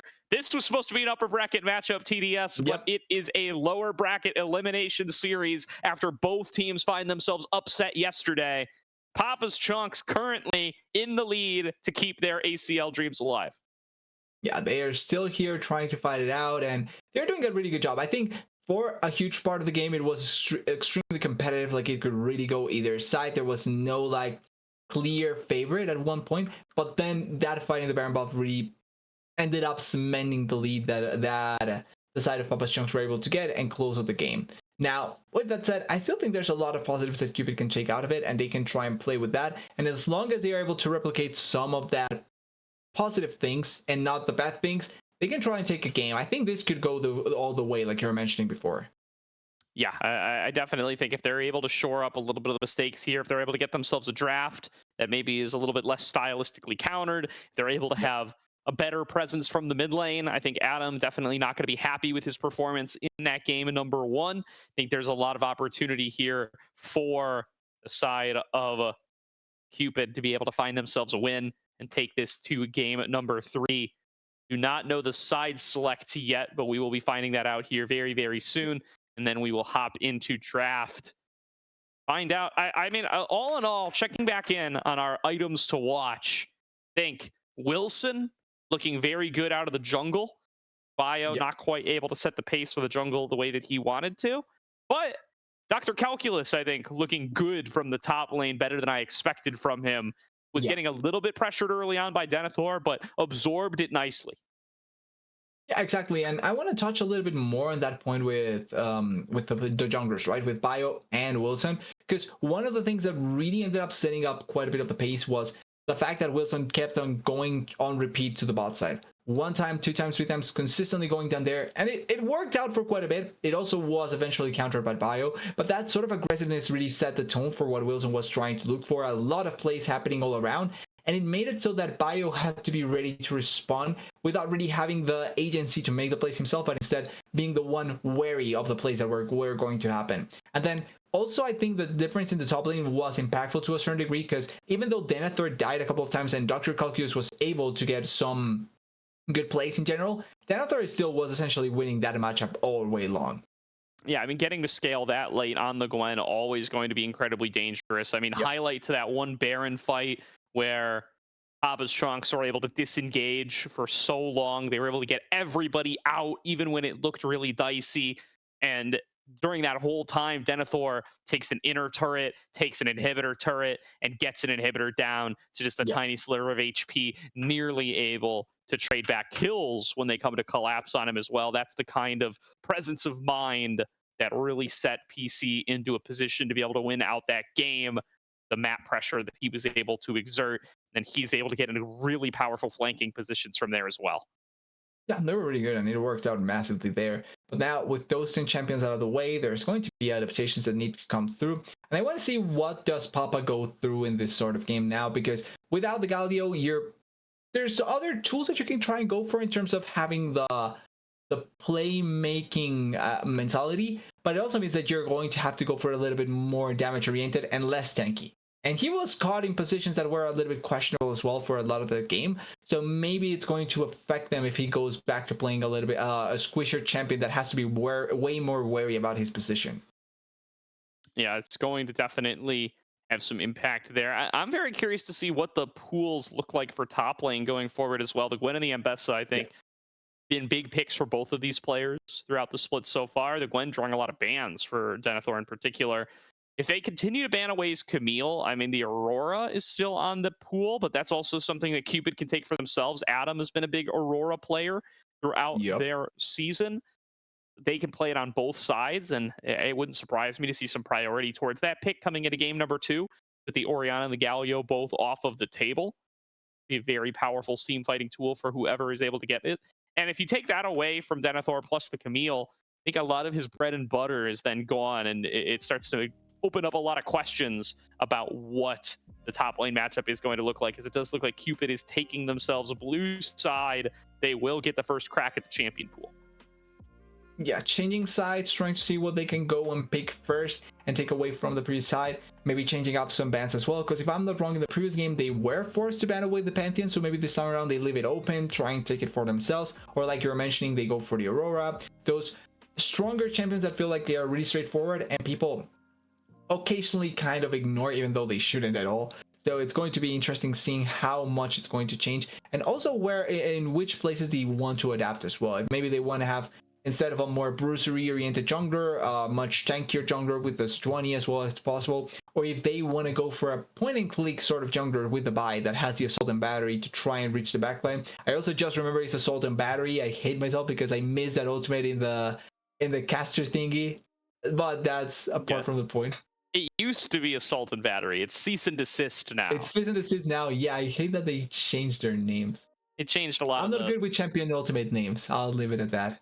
Fair enough. Fair enough. Yeah, I don't know. I thought I aced that, and I did pretty well. I got like 145 out of 170 or whatever it is, and I think I could have gotten up into the 160s, but I ran out of time. Like, it's just they only give you 15 minutes. Yeah. And it's like I fit, by the time I made it through the whole list after typing all the ones that came to mind in an instant, I had like 30 seconds left, and I went back and I took a few guesses on how to spell guillotine, and then I got one more. That's all I could do. So I want to take this chance as well just to quickly point out, I hate that Slayer, and this is publicly against Slayer, I hate that Slayer made us try and guess like the QBs in the NFL, or not guess, like know the QBs in the NFL. I am not American. I do not know NFL QBs. I was at a disadvantage since the start of it. Well, you only had to do one of the, only one of the quizzes counted. You should have prioritized the League of Legends one, man. You could get a League of Legends quiz. You could get a historical Super Bowl winning QBs quiz. You could go for either direction. With that. It was a tough time. It was a tough time for all of us. But at the end of the day, those are the rules for fantasy football. We do get our way into the draft here. Camille stays banned. Pantheon stays banned. Maokai stays banned. The first pick, Aurora, does come on through for Cupid. Yeah, the ban is pretty much the same, but the picks here are going to vary. Syndra was getting covered quite a lot in the previous game. Not sure if it's going to come through here, and also not sure if it's going to go against the Aurora particularly, right? It is a pretty much straightforward Syndra in the mid lane, but the Aurora can be flexed. You can send it top or mid. It can work out really effectively. Kiana jungle. Oh, Kiana jungle. Baby. I've seen it popped up so much, and I'm excited to see this. All right, I do think this is the Wilson Kiana jungle. Oh, baby. It's a little bit more of a bruisery build now, is my understanding. Yeah. So, oh boy, bruiser build, but it still one shots you. Does one shot you still, as Syndra will also be the lock in for Papa, facing down this Aurora. Bio might take a look for this Skarner, wants something a little tankier, facing down a pseudo assassin jungler, and it will be locked on in. Powerful team fighting once again for Cupid, and looking at this Lucian that has been a big pick for Hub, I would love to see this snapped on up. Well, with the Braum gone, you could ban Melio Nami phase 2 if your Papa's Chonccs. Melio Nami, even Lulu potentially could be the options that you think about to try and pair up with the solution if it ends up coming through, and it is going to be the pick that goes through here. In terms of tanks, though, that do end up pairing with Lucian, whenever the Braum is down, I think most of the people that want to go for a tank opt into the Alistar, because there is interactions between the two to try and proc the passive anyway, but like, it's obviously not going to be as ideal as going for an enchanter. That being said, for the last pick here, jungle mid laner already on the side of Papa's Chonccs. They could go for an AD carry here and try and save the pick just in case. It's potentially going to be the Ezreal. Chrome, a really good Ezreal player, gives you a lot of safety, a lot of agency, and for Skarner, a lot of mobility to try and escape from the ultimate of the Skarner. So overall, not a bad choice, but already quite a bit of squishiness on the side of Papa's Chonccs, and also quite a bit of safe damage, or damage from a safe distance, because you have range with the Syndra and range with the Ezreal really effectively. Yeah, so the Ezreal going to be how they look to play up against whatever this Lucian lane duo ends up being. There's the Nami ban. Yep. I do think Nami Melio very likely to be upcoming here. So how good do they feel about Hub's Lucian without access to one of the traditional pairings? Apparently good enough to be worth snapping it up, but definitely going to be a little bit of a question mark to keep our eyes on as this draft continues forward. I predict a Melio ban. If they leave it up, obviously, it does seem like it will be the most likely choice. It's pretty good against Kiana and Syndra as well. Yeah, having the fire keep to try and push away some of the engaged potential, and then also the ultimate is always going to be huge value. But like you're thinking about, they banned it away. And on this next rotation, probably ban for the Leona could be the choice here for Cupid, taking away another engaged support could be ideal for them. The Nautilus is also open actually, so yeah, a Nautilus ban makes a lot of sense here. And the more I think about it, true. Actually, Rakan is still available, could also be another option to look into potentially as a pick here for Cupid. Although Papa's Chonccs are taking pick with Ezreal though, yeah, it's not a bad choice either. It's a real safe lane here, and they will snap it up. Also a good roamer. I guess they're going to default to the Leona. Fine, I guess, but I mean, this is dicey. A lot of folks not really willing to play Lucian outside of those designated Lucian duos these days. But look at Poppy. Poppy into Kiana and Rakan, a little gross. Considering it for Tubbs. Now it's Leona. The Poppy would have been great, but the thing here is that I don't like the Leona nor the Poppy for a Lucian pairing, but it's a tool that can still be used for the engaged potential. You do take away a little bit of value, and the Talia is still available, yes, as a mid lane matchup, and we talked about this. We don't know if the Aurora is mid. So the Talia here could be nice to have. You still have the word ground for some of the engaged potential from the Rakan and the Kiana. Instead, it's going to be the Ahri, so the Charm, a little bit more straightforward to try and block someone, but it's only going to be a target that you can block here. And Denethor, he has his go-to picks that he can go to with the form of the Gnar, but I think the Sion just for tankiness makes more sense. But the Gnar wouldn't be surprising either.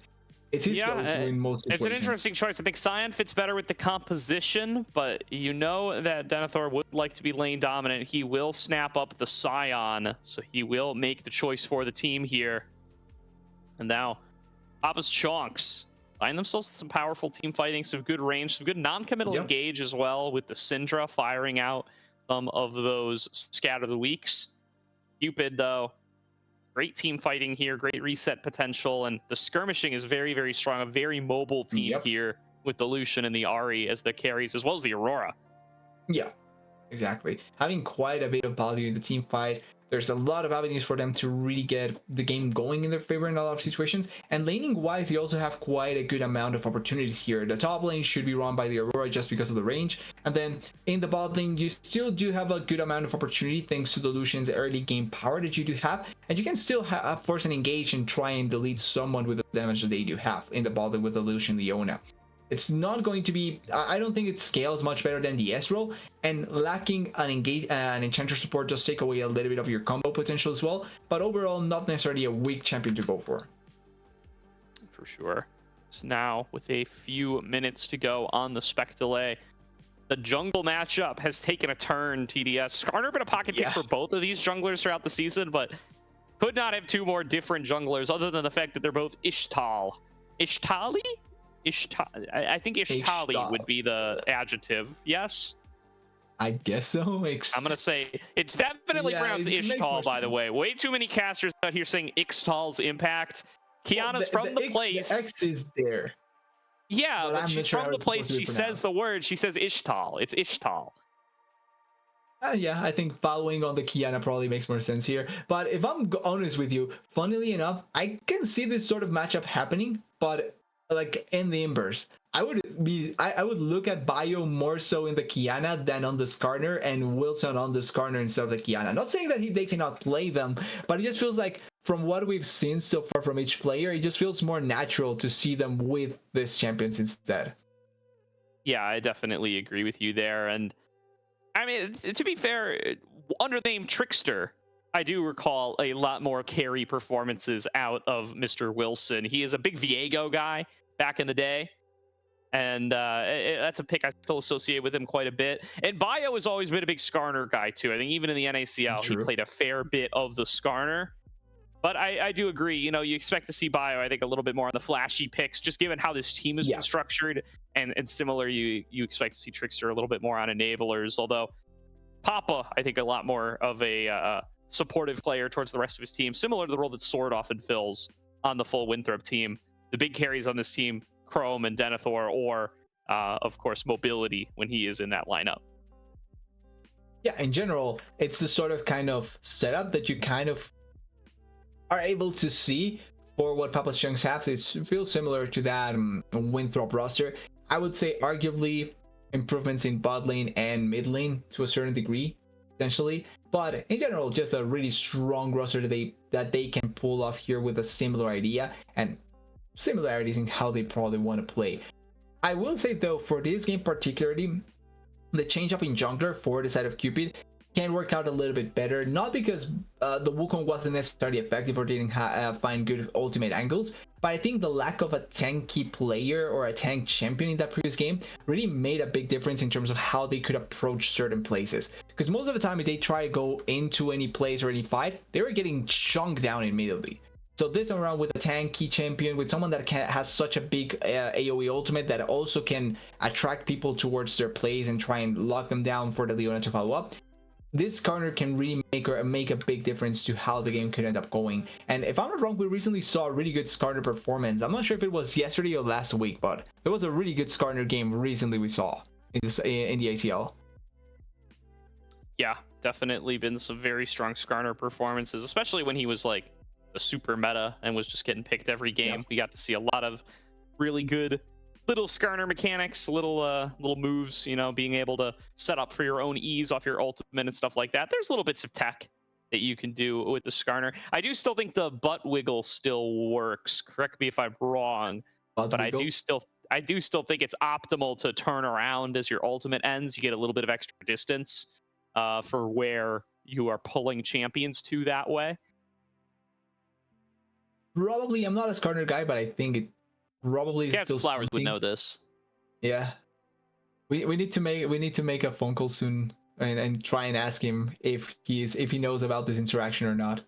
Actually, who knows? I'm Maybe assuming he's not the butt playing wiggle's still in the Skarner. game. There's no reason to take the butt wiggle out of the game, so I'm gonna You would give think so, but there's interactions that they've taken out of the game that there was no reason to take them out of the game.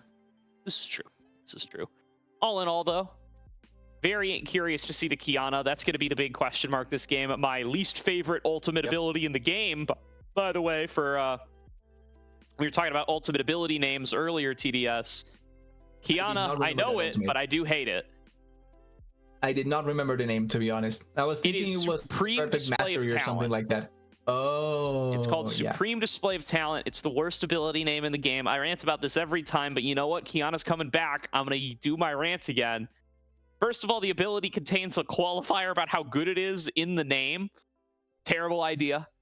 Then you have to say weird things like, oh, that was a bad Supreme Display of Talent, or that was a good Supreme Display of Talent. It just doesn't make sense to put adjectives next to each other like that.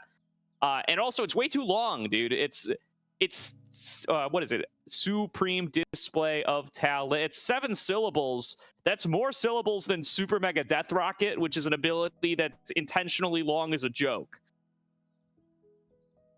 I did remember that one, but so here's the thing. I feel like some of those complaints are very caster-oriented complaints, more so than regular player caster-oriented complaints. But tell me, TDS, who else cares what the ability names are? I'm the target demographic. It's extremely true, but it feels like such a catered complaint. Like, why is the name 7 syllables? That's such a specific complaint that I would have never thought about it. I think about it too much, and I'm about to think about it a lot this game as we get into if you hate the Qiyana's ultimate name, which other ultimate name do you hate? There's individual ability names I really don't like. I don't like Ultra Mega Fire Kick for Melio for much the same reason. I've known that one, yeah. Yeah, like ultimate names, I think most of them aren't too bad. There's definite, like, Enchanted Crystal Arrow is bad, but that's like a classic, and you can just say Arrow. That's the other thing about Supreme Display of Talent is you can't, like, Enchanted Crystal Arrow, you can say Arrow. Super Mega Death Rocket, you can say Rocket. Mega Inferno Bomb, you can say Bomb if you must. You can't say Talent. You can't say Display. Supreme. Like, nobody knows what you're talking about. You say Supreme and somebody would think of the brand instead of the actual ultimate. If anybody types in chat right now, you could just say alt. Don't bring that here. Don't bring that energy. We're saying ability names in this cast. That's also true. See, I'm not going to say ability names because I know that I failed at every ability name so far. Well, not every, but I like the amount of ability names that I actually know it's very little in comparison to the amount of players that I actually know instead. We are on to Summoner's Rift, game number 2. Cupid with their seasons on the line. Papa's Chonccs looking to complete a 2-0 sweep, put them back into contention, see if they can get themselves, for Wilson and Denethor, a second ACL title. That would put them into elite category with only one other player who has won 2 ACL splits. And Chrome is getting caught here at level 1. He might have to flash, or he might just have to accept his fate, and he will do that. Hub gets first of blood for Cupid Esports, and that's the kind of start you were looking for. Yeah, if you are going to pick the Lucian, have him start with a 1 kill in his favor. That's going to be really ideal for them, as I probably agree with Chrome there. Blowing summoners is not the most ideal thing to do, but I don't think you want to blow summoners so early on in the game, because that can just destroy your lane phase completely. First blood is bad, but he didn't have time to go back just yet, so it's not going to mess up completely your laning phase. Shout out to Al Calamity coming in with the raid. Appreciate it as always, as we are getting into game number 2 here. Papa's Chonccs down 0-1 already, and Cupid Esports, they need that little morale boost after losing a close game number 1.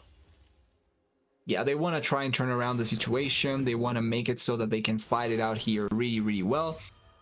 And 1 kill to start it off is always going to be ideal. Close Zenith Blade there, but not enough to connect in. This is kind of like what we were expecting a little bit here. Lane controls essentially going in the favor of the side of Cupid for now.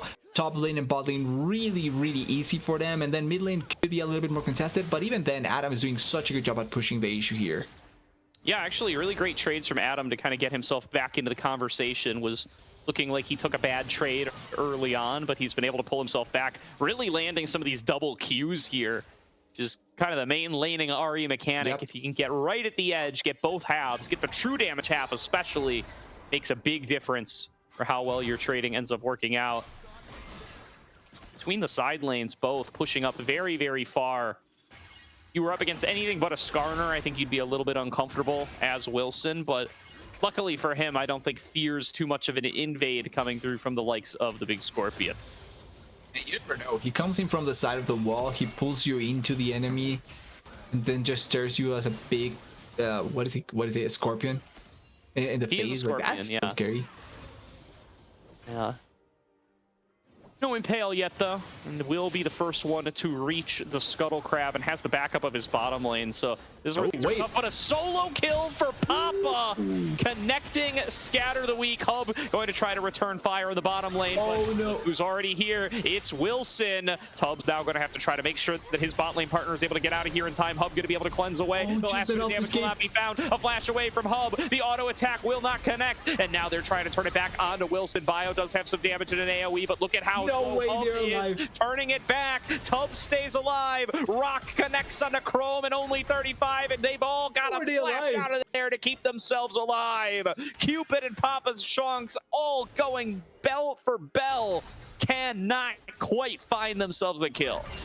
How the hell did nobody die in that sequence? Only one that died was Adam at the end of it. Like, he's the only one that ends up dying there. A really good solo kill, by the way, from Papa in that position. Getting pushed so frequently, but finding so many consistent Qs, and also the sun onto the face of Adam just makes it such an easy kill that he gets at the end, and importantly, turning the balance of the game a little bit more in their favor. As Bio with the repeat gang, but Wakao is here waiting on the side. Good damage there. Chrome taken down to below 200 HP, and Tubbs just up too far, gets blown up. Thought he had Bio in the wings, and he did, but is going to not be able to turn around the play. And now with all these low health bars, nothing is going to stop him from taking down Bio. The burst damage of the Kiana turns the play, and Papa's Chonccs claim feat of warfare, 3 kills to 1. Oh, this may be a little bit tilting for Cupid in this position. They are not only losing out on trades that looked like they could have played it off better, but now it's 1 kill back for Chrome, so the advantage that Hub had before is no longer there. You had mid lane now completely in the lead of Papa. They are closing CS, but a kill ahead for Papa, and then Wilson getting a kill as well on the jungle. This is such an important point of strength for the side of Papa's Chonccs now, and it really could end up making such an important difference in the long run as well. Absolutely can, and they're going to go for the lane swap after having successfully executed on that play. I mean, Hub at least doesn't die. He gets to continue to farm. He doesn't fall behind Chrome too much.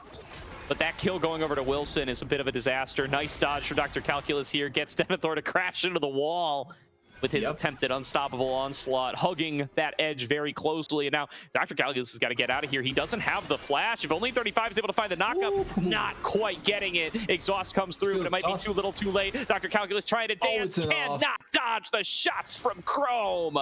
And Chrome gets himself a second. Now Adam going in the mid lane, looking to get onto Papa. Charm doesn't find its mark, though.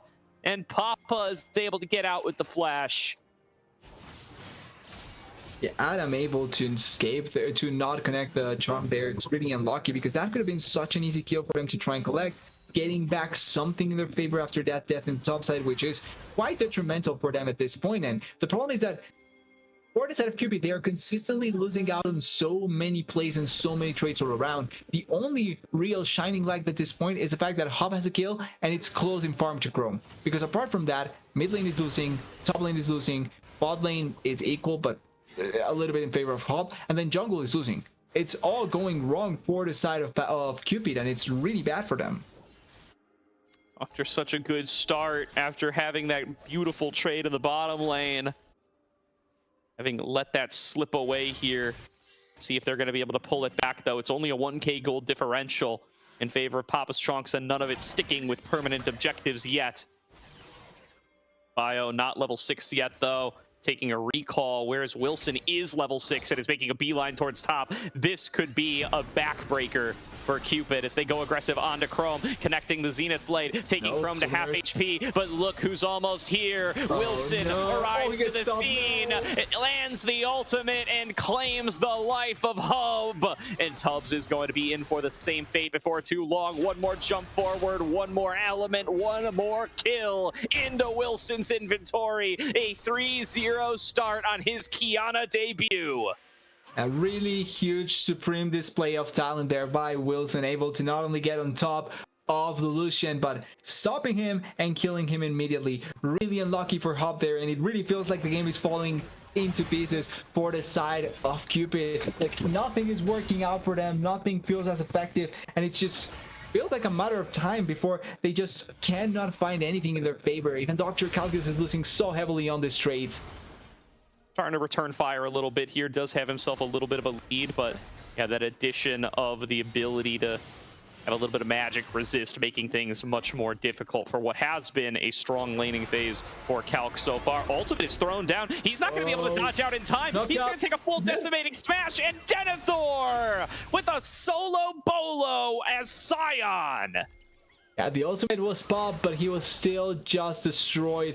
Calculus was trying to do his best to just put a little bit of pressure, but he's simply in a spot where it's really difficult to try and pull it off. Doesn't have enough damage, doesn't have enough cooldown, doesn't have enough mobility, doesn't even have flash to try and escape there. It's just really unlucky in that situation. And another kill for the side of Papa's Chonccs.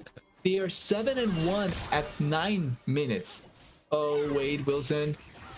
Supreme display of talent connects onto Adam, and he is done for. Papa to be able to get that off of the unleashed power, and now it is a 3k gold lead pre 10 minutes for Papa's Chonccs, winning across the board here and not showing any signs of letting it go. Bio just ticked level 6, and he needs to make magic happen on this Skarner to get his team back into this.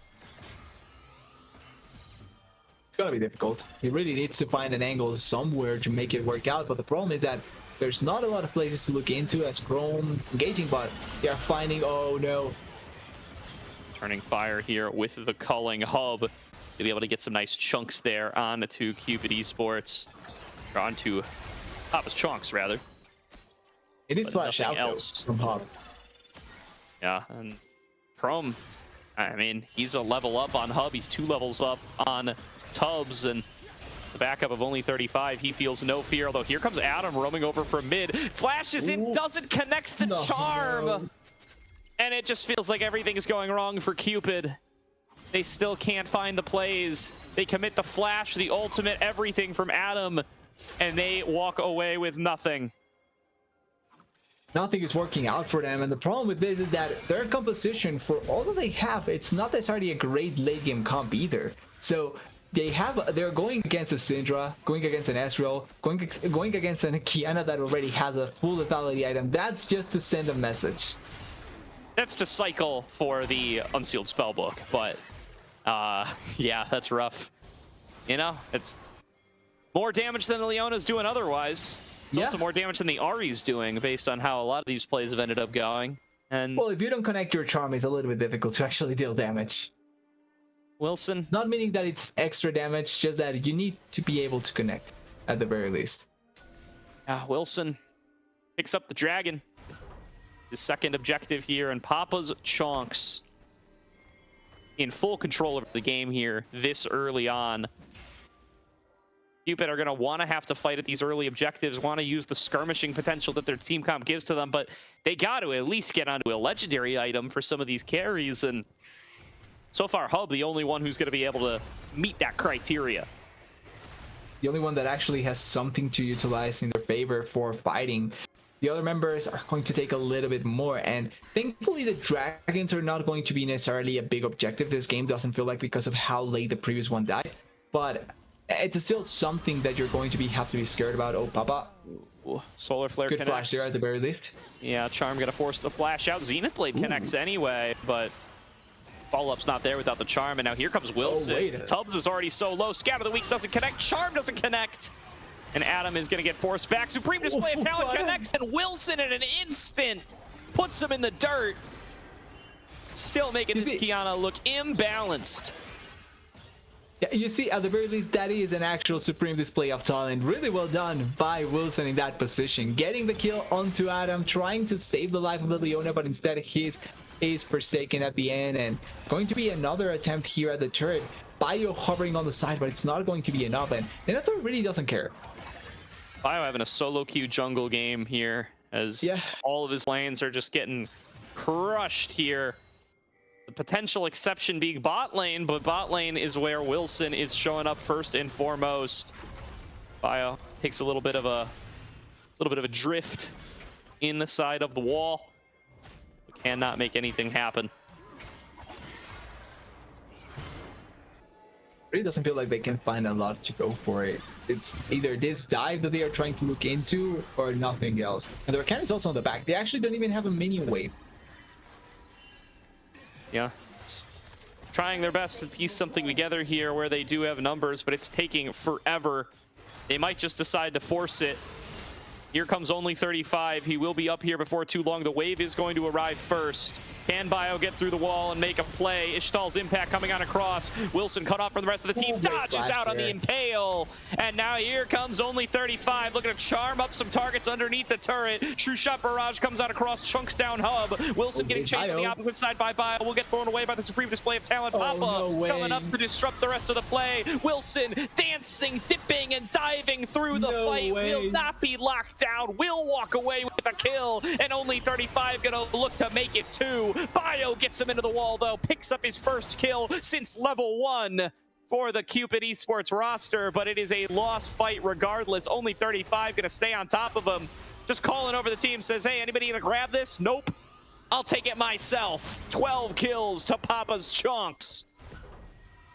Papa's Chonccs is just having maximum value in their favor. They are finding everything that they want, and they are making the most out of it. Taking down a turret in the mid lane now, even, and just making this game feel as impossible as much for Cupid, because now 5k gold down, they don't have a lot of avenues to really play it out. And I'm not sure what the answers are going to be. The only thing that I can think of is like a 3 or 4 mana ultimate by Bio, followed by a great ultimate by Dr. Calculus and a great charm or damage by the Ahri. But that's about it. Remember we were talking about Bruiser Kiana, TDS? This is not Bruiser Kiana. This is Assassin Kiana. Rocking additional damage from the first strike, additional gold from the first strike, and 2 lethality items, as Bio is only just now completing his Heart Steal. And folks like Adam still without any items at all. and suffering because of it. He's actually taking so much straight damage every time, and the more this lane happens, the better it's going to be for Papa to really not only get control but destroy everyone that is trying to hold him out. It's pretty difficult for the side of Cupid to look for some avenues here and there, and they have to wait until they get at the very least an item. It looks like everyone now has an item, so maybe try and find some. Oh no. Lockdown on It's a towards cleanse. Hub. Will be able to escape with the help of the cleanse, but Chonccs to about half makes his ability to defend mid all the more difficult. Here comes Wilson. I feel like I'm already chalking up Dr. Calculus in the dead column. We can start writing the obituary if you like. That is really close. I'm not even sure if Wilson is needed for a kill here, but yeah, it's going to be another one for the books, and probably another one here. And mid lane is the only place to look into, but Chrome, oh, wait. And you got to make something happen while you're getting solo killed in the bot lane and while you're getting ganked to the top lane. This is going to be their effort, but supreme display of talent finds Hub in the jungle. Only 35 will get responded onto. Bio gets his second kill of the game, but he will drop, as does everybody, to Wilson. A triple kill to Wilson's Kiana. This is extreme doom for the side of Cupid, sadly. Every member just dying on the side, not finding the right tools to be able to play it off, and they're just getting completely collapsed on and killed every single time. They want to go for a play, but they simply are not finding it. And as much as they want to try and go for something, it's just a complete disaster at this point. And the game is just getting better and better for Papa's Chonccs. They are scaling really effectively here. 20 kills in this game, and 17 of them going to Papa's Chonccs in 17 minutes. I think that's the first charm we've seen Adam connect this game. It has just not been his night. Not at all. Doesn't seem like he's going to get a chance in the ACL to redeem himself this split. We've seen much deeper runs, much better performances from this Cupid roster in the past, but their chances of staying alive in the ACL are shrinking lower and lower. And it is looking more and more like it will be a 0-4 exit from the ACL playoffs for them, as Wilson is unstoppable. Yeah, this is one of those Wilson performances that I'm honestly surprised to see. This isn't the Wilson that we have talked about for so more. Like, he was improved, yes, but this is not the Wilson that we knew from before. Oh, Papa. Pale going to connect. It's onto Papa. He's going to be able to flash out afterwards. Between Worlds comes through, but the damage just isn't there. Bio getting unleashed power onto him. It was a solo kill for Wilson onto Hub in the backline, by the way. That's probably the closest thing to a functional carry Cupid have for themselves this game, and Wilson just makes him look like paper. Oh, wait. Dr. Calculus pulls a double kill out of nowhere as he pulls back the bewitching bolt. 2 more in their favor at the very least, and this does mean, oh wait, maybe more? No. Trying to get some more here, and Denethor connects another big ultimate, and Dr. Calculus is going to be seeing those unstoppable onslaughts in his nightmares tonight. Twofold Hex gets him 2-fold kills, but he does find himself dead afterwards. And Papa's Chonccs just having fun with it this game. Deservedly so with how they've been playing, so going to be attempting at closing it out, doing such a good job at that, and really feels like we're just waiting until they can pull it off, because it's over an 11, it's over at 10k gold bid at this point. They are taking the second dragon now. It took them way too long, but it's because they have essentially just run around for fun, killing people and trying to take down objectives. But it's just it just feels like it's a matter of time before they close it out.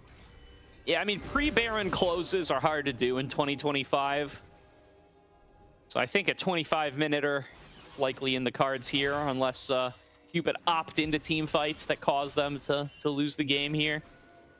But as long as they keep clearing out waves, I think it's going to take a Papa's Chonccs Baron to end this one. So we may have 5 more minutes of fun, unless Cupid can find themselves some kind of miracle comeback fight.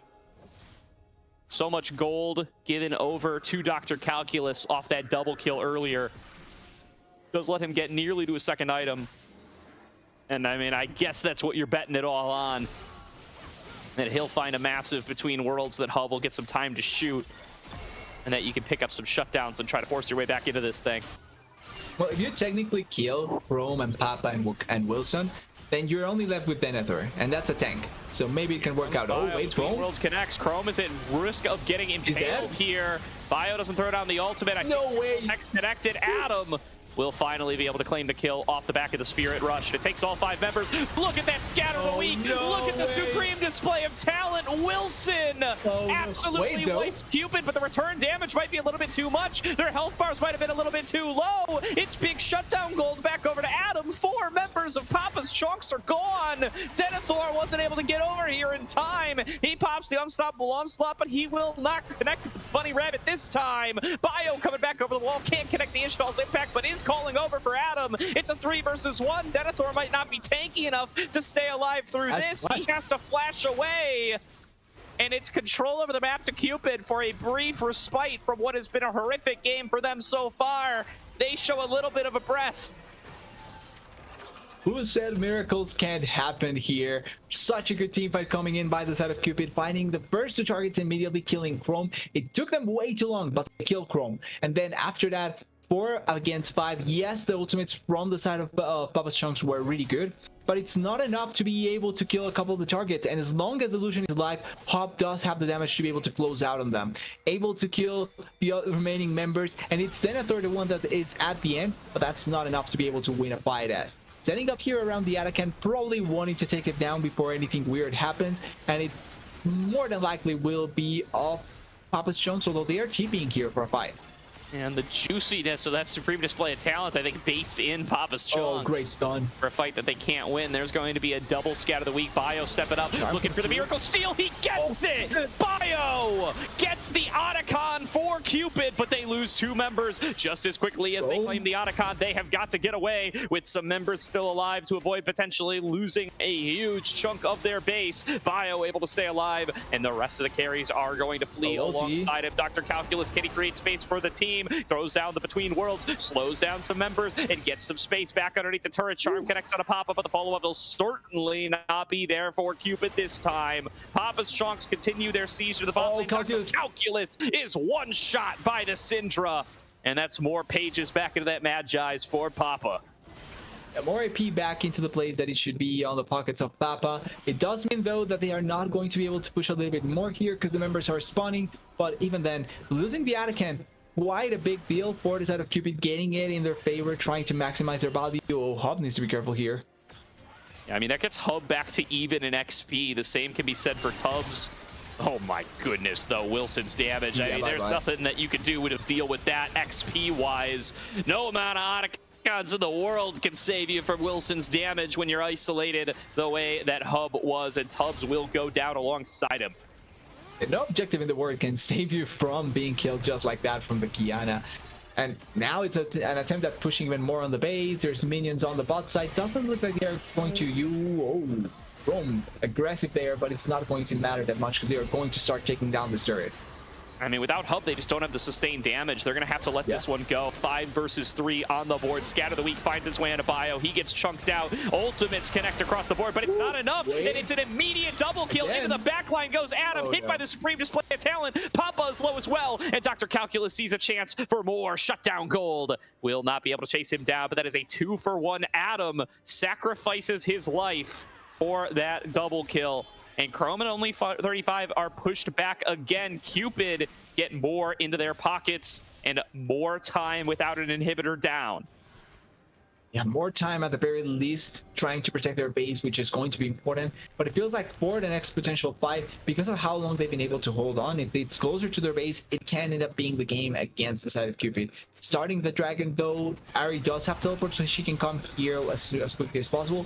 And the Kiana, even though she's close by, it's not looking like they are going to try. The max objective bounty. This is worth a lot of money. Then there will be the smite to claim it. That was about 1,000 gold.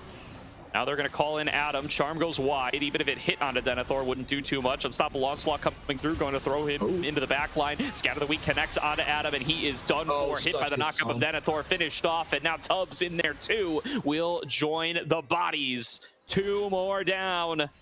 And Papa's Chonccs with another 5 versus 3 opportunity. Only 35 deep behind enemy lines, but mobile enough to escape. This could be a very an angle though, because now there is 2 members down. Younger is still alive, yes, but if you're going to try and stop this, it's going to be difficult trying to walk in the middle of everyone. Papa also has a lot of damage here that can deal with Bio effectively, so you don't want to really try and force as much to try and stop this. Maybe a pick onto Papa though, that could be a much better play. Scout of the week from Bio, or onto Bio, continuing to keep him away, and this Baron will be for Papa's Chonccs. And what this Baron says is that another fight win could end the entire game. Scout of the week, everything connects onto Hub, but it's not enough to actually finish him off. True Shot Barrage knocks him lower. Stepping up and aggressive. Papa looking for the damage. Supreme display of talent tags him from the opposite side of the wall. Stuns up all 3 living members of Cupid, and the respawns now are only going to find a graveyard of their former teammates. And Papa's chonk out the Cupid Esports lineup, and this very well could be where they close it. Yeah, this probably is going to be the game. Chonccs does get stunned here, maybe taking a little bit too much damage, but it's not enough simply because they have more members, more gold, and more minions in their side to be able to take this down. The wave is going to push through, and the game more than likely, and the series about to be over. Finishing off one more Nexus turret. Respawns are 3 seconds away. Into the base goes Chrome for the execute. Yeah, that did. And there ends the game. They're going to try to stab pad a little bit here, finishing off another kill onto Hub. Maybe another one onto Dr. Calculus. He will be able to get one with Between Worlds. Papa going to fall on down, though. And 21, 2, and 7. Wilson with a statement game on the Kiana. This is a pick you need to respect from Papa's Chonccs as they continue in the lower bracket. Yeah, wants to be respected for the Kiana performance, and this is the right way to try and do it, because you not only get a huge lead with this Kiana, running around the map, killing people, never stopping, understanding that his role as the assassin is to go in and kill people. And the best way to do that is actually committing to some of this plays, and it worked out marvelously well at that point. Really good game by the side of Papa's Chonccs, really good game by Wilson, and at the end, qualifying in a really strong manner to the next stage, eliminating the 5th seed in the lower bracket. And that is where the unfortunate downside of tonight's series is. Cupid Esports, the firm 5th seed coming into playoffs, looking so good in the Pool 2 bracket, do drop on down in 0-4 fashion in the ACL playoffs. And gotta feel for them here, wishing them the best in the open qualifier, but their ACL is done for. Papa's Chonccs showing, it's top 4 and then it's everybody else. They may have stumbled yesterday, but they show that they are firmly better than these Pool 2 teams that they knocked down there in the first place. Yeah, they know that they know where they are and what they can do, but at the very least, they are at the cusp of what they can accomplish as well. Like, they are neither below this or above this. They are in the right spot, I think.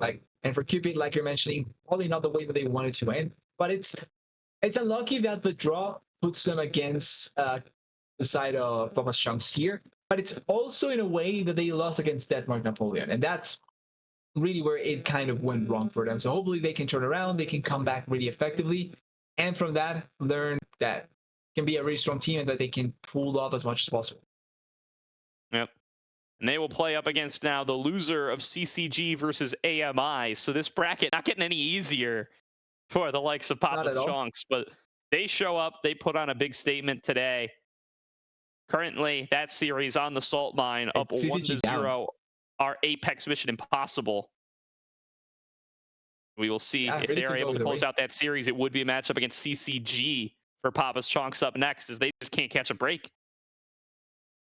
That's the difficulty of this draw, that any time that you're going down there, you're going to be facing tougher and tougher competition. Obviously, the higher you go as well, but it just goes to show how close in power some of these teams are, and how great the ACL is displayed that we get to see so many close matchups and strong opponents every time. Certainly here, but with that said, that is going to be it for the series tonight. We're going to have an interview with Papa after a few short moments, so you're going to want to stick around for that one. But first things first, I do want to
Well, we had a last minute sub. I mean, he played well, but it was just unexpected, and our vibes were like quite off. And then we also had like some draft issues because we have no coach, so it's like just me drafting with like basically just players drafting. And yeah, So if the drafts are garbage, we can just blame you. Is that what I get from yeah. Most of the players, well, we're like all drafting as like a 5. Yeah, it makes sense immediately. And I kind of want to like speak a little bit about that difference because obviously going from like playing with Chrome to playing with a sub obviously changes a lot of the dynamics. But like, does that still affect kind of the objective in mind that you guys have with the roster? Because obviously going down to the lower bracket means that you're going to have one less chance of surviving. But the objective for the team is probably still to try and get to the finals and win it, right?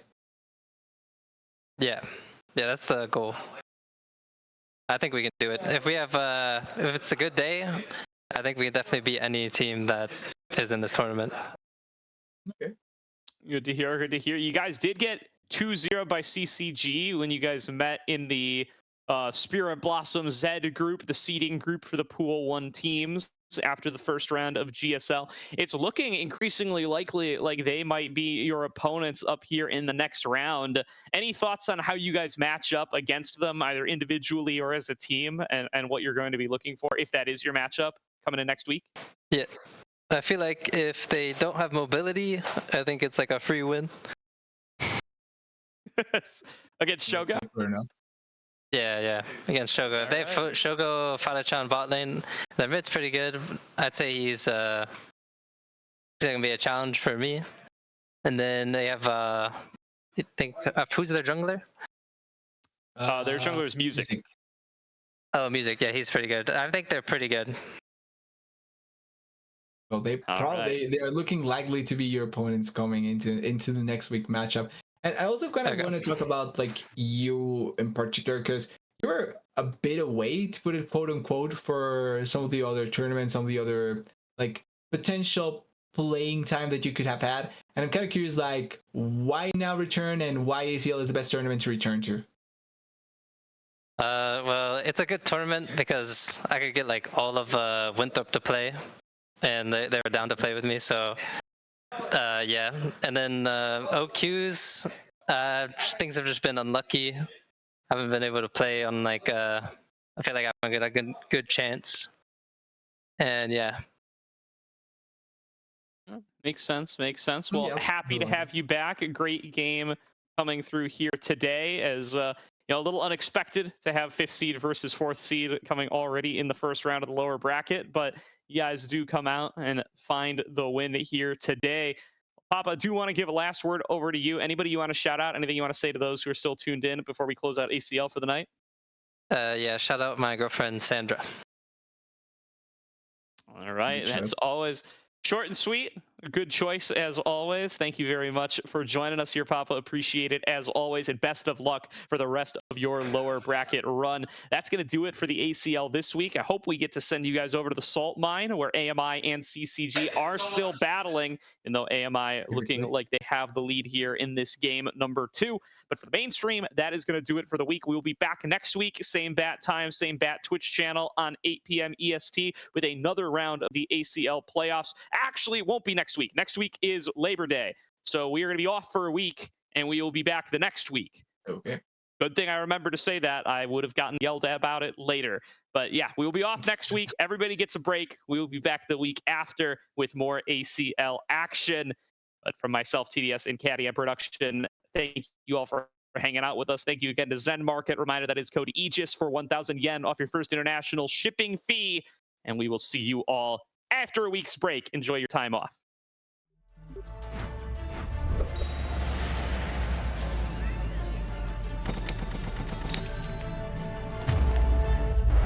Bro, just use Zen Market.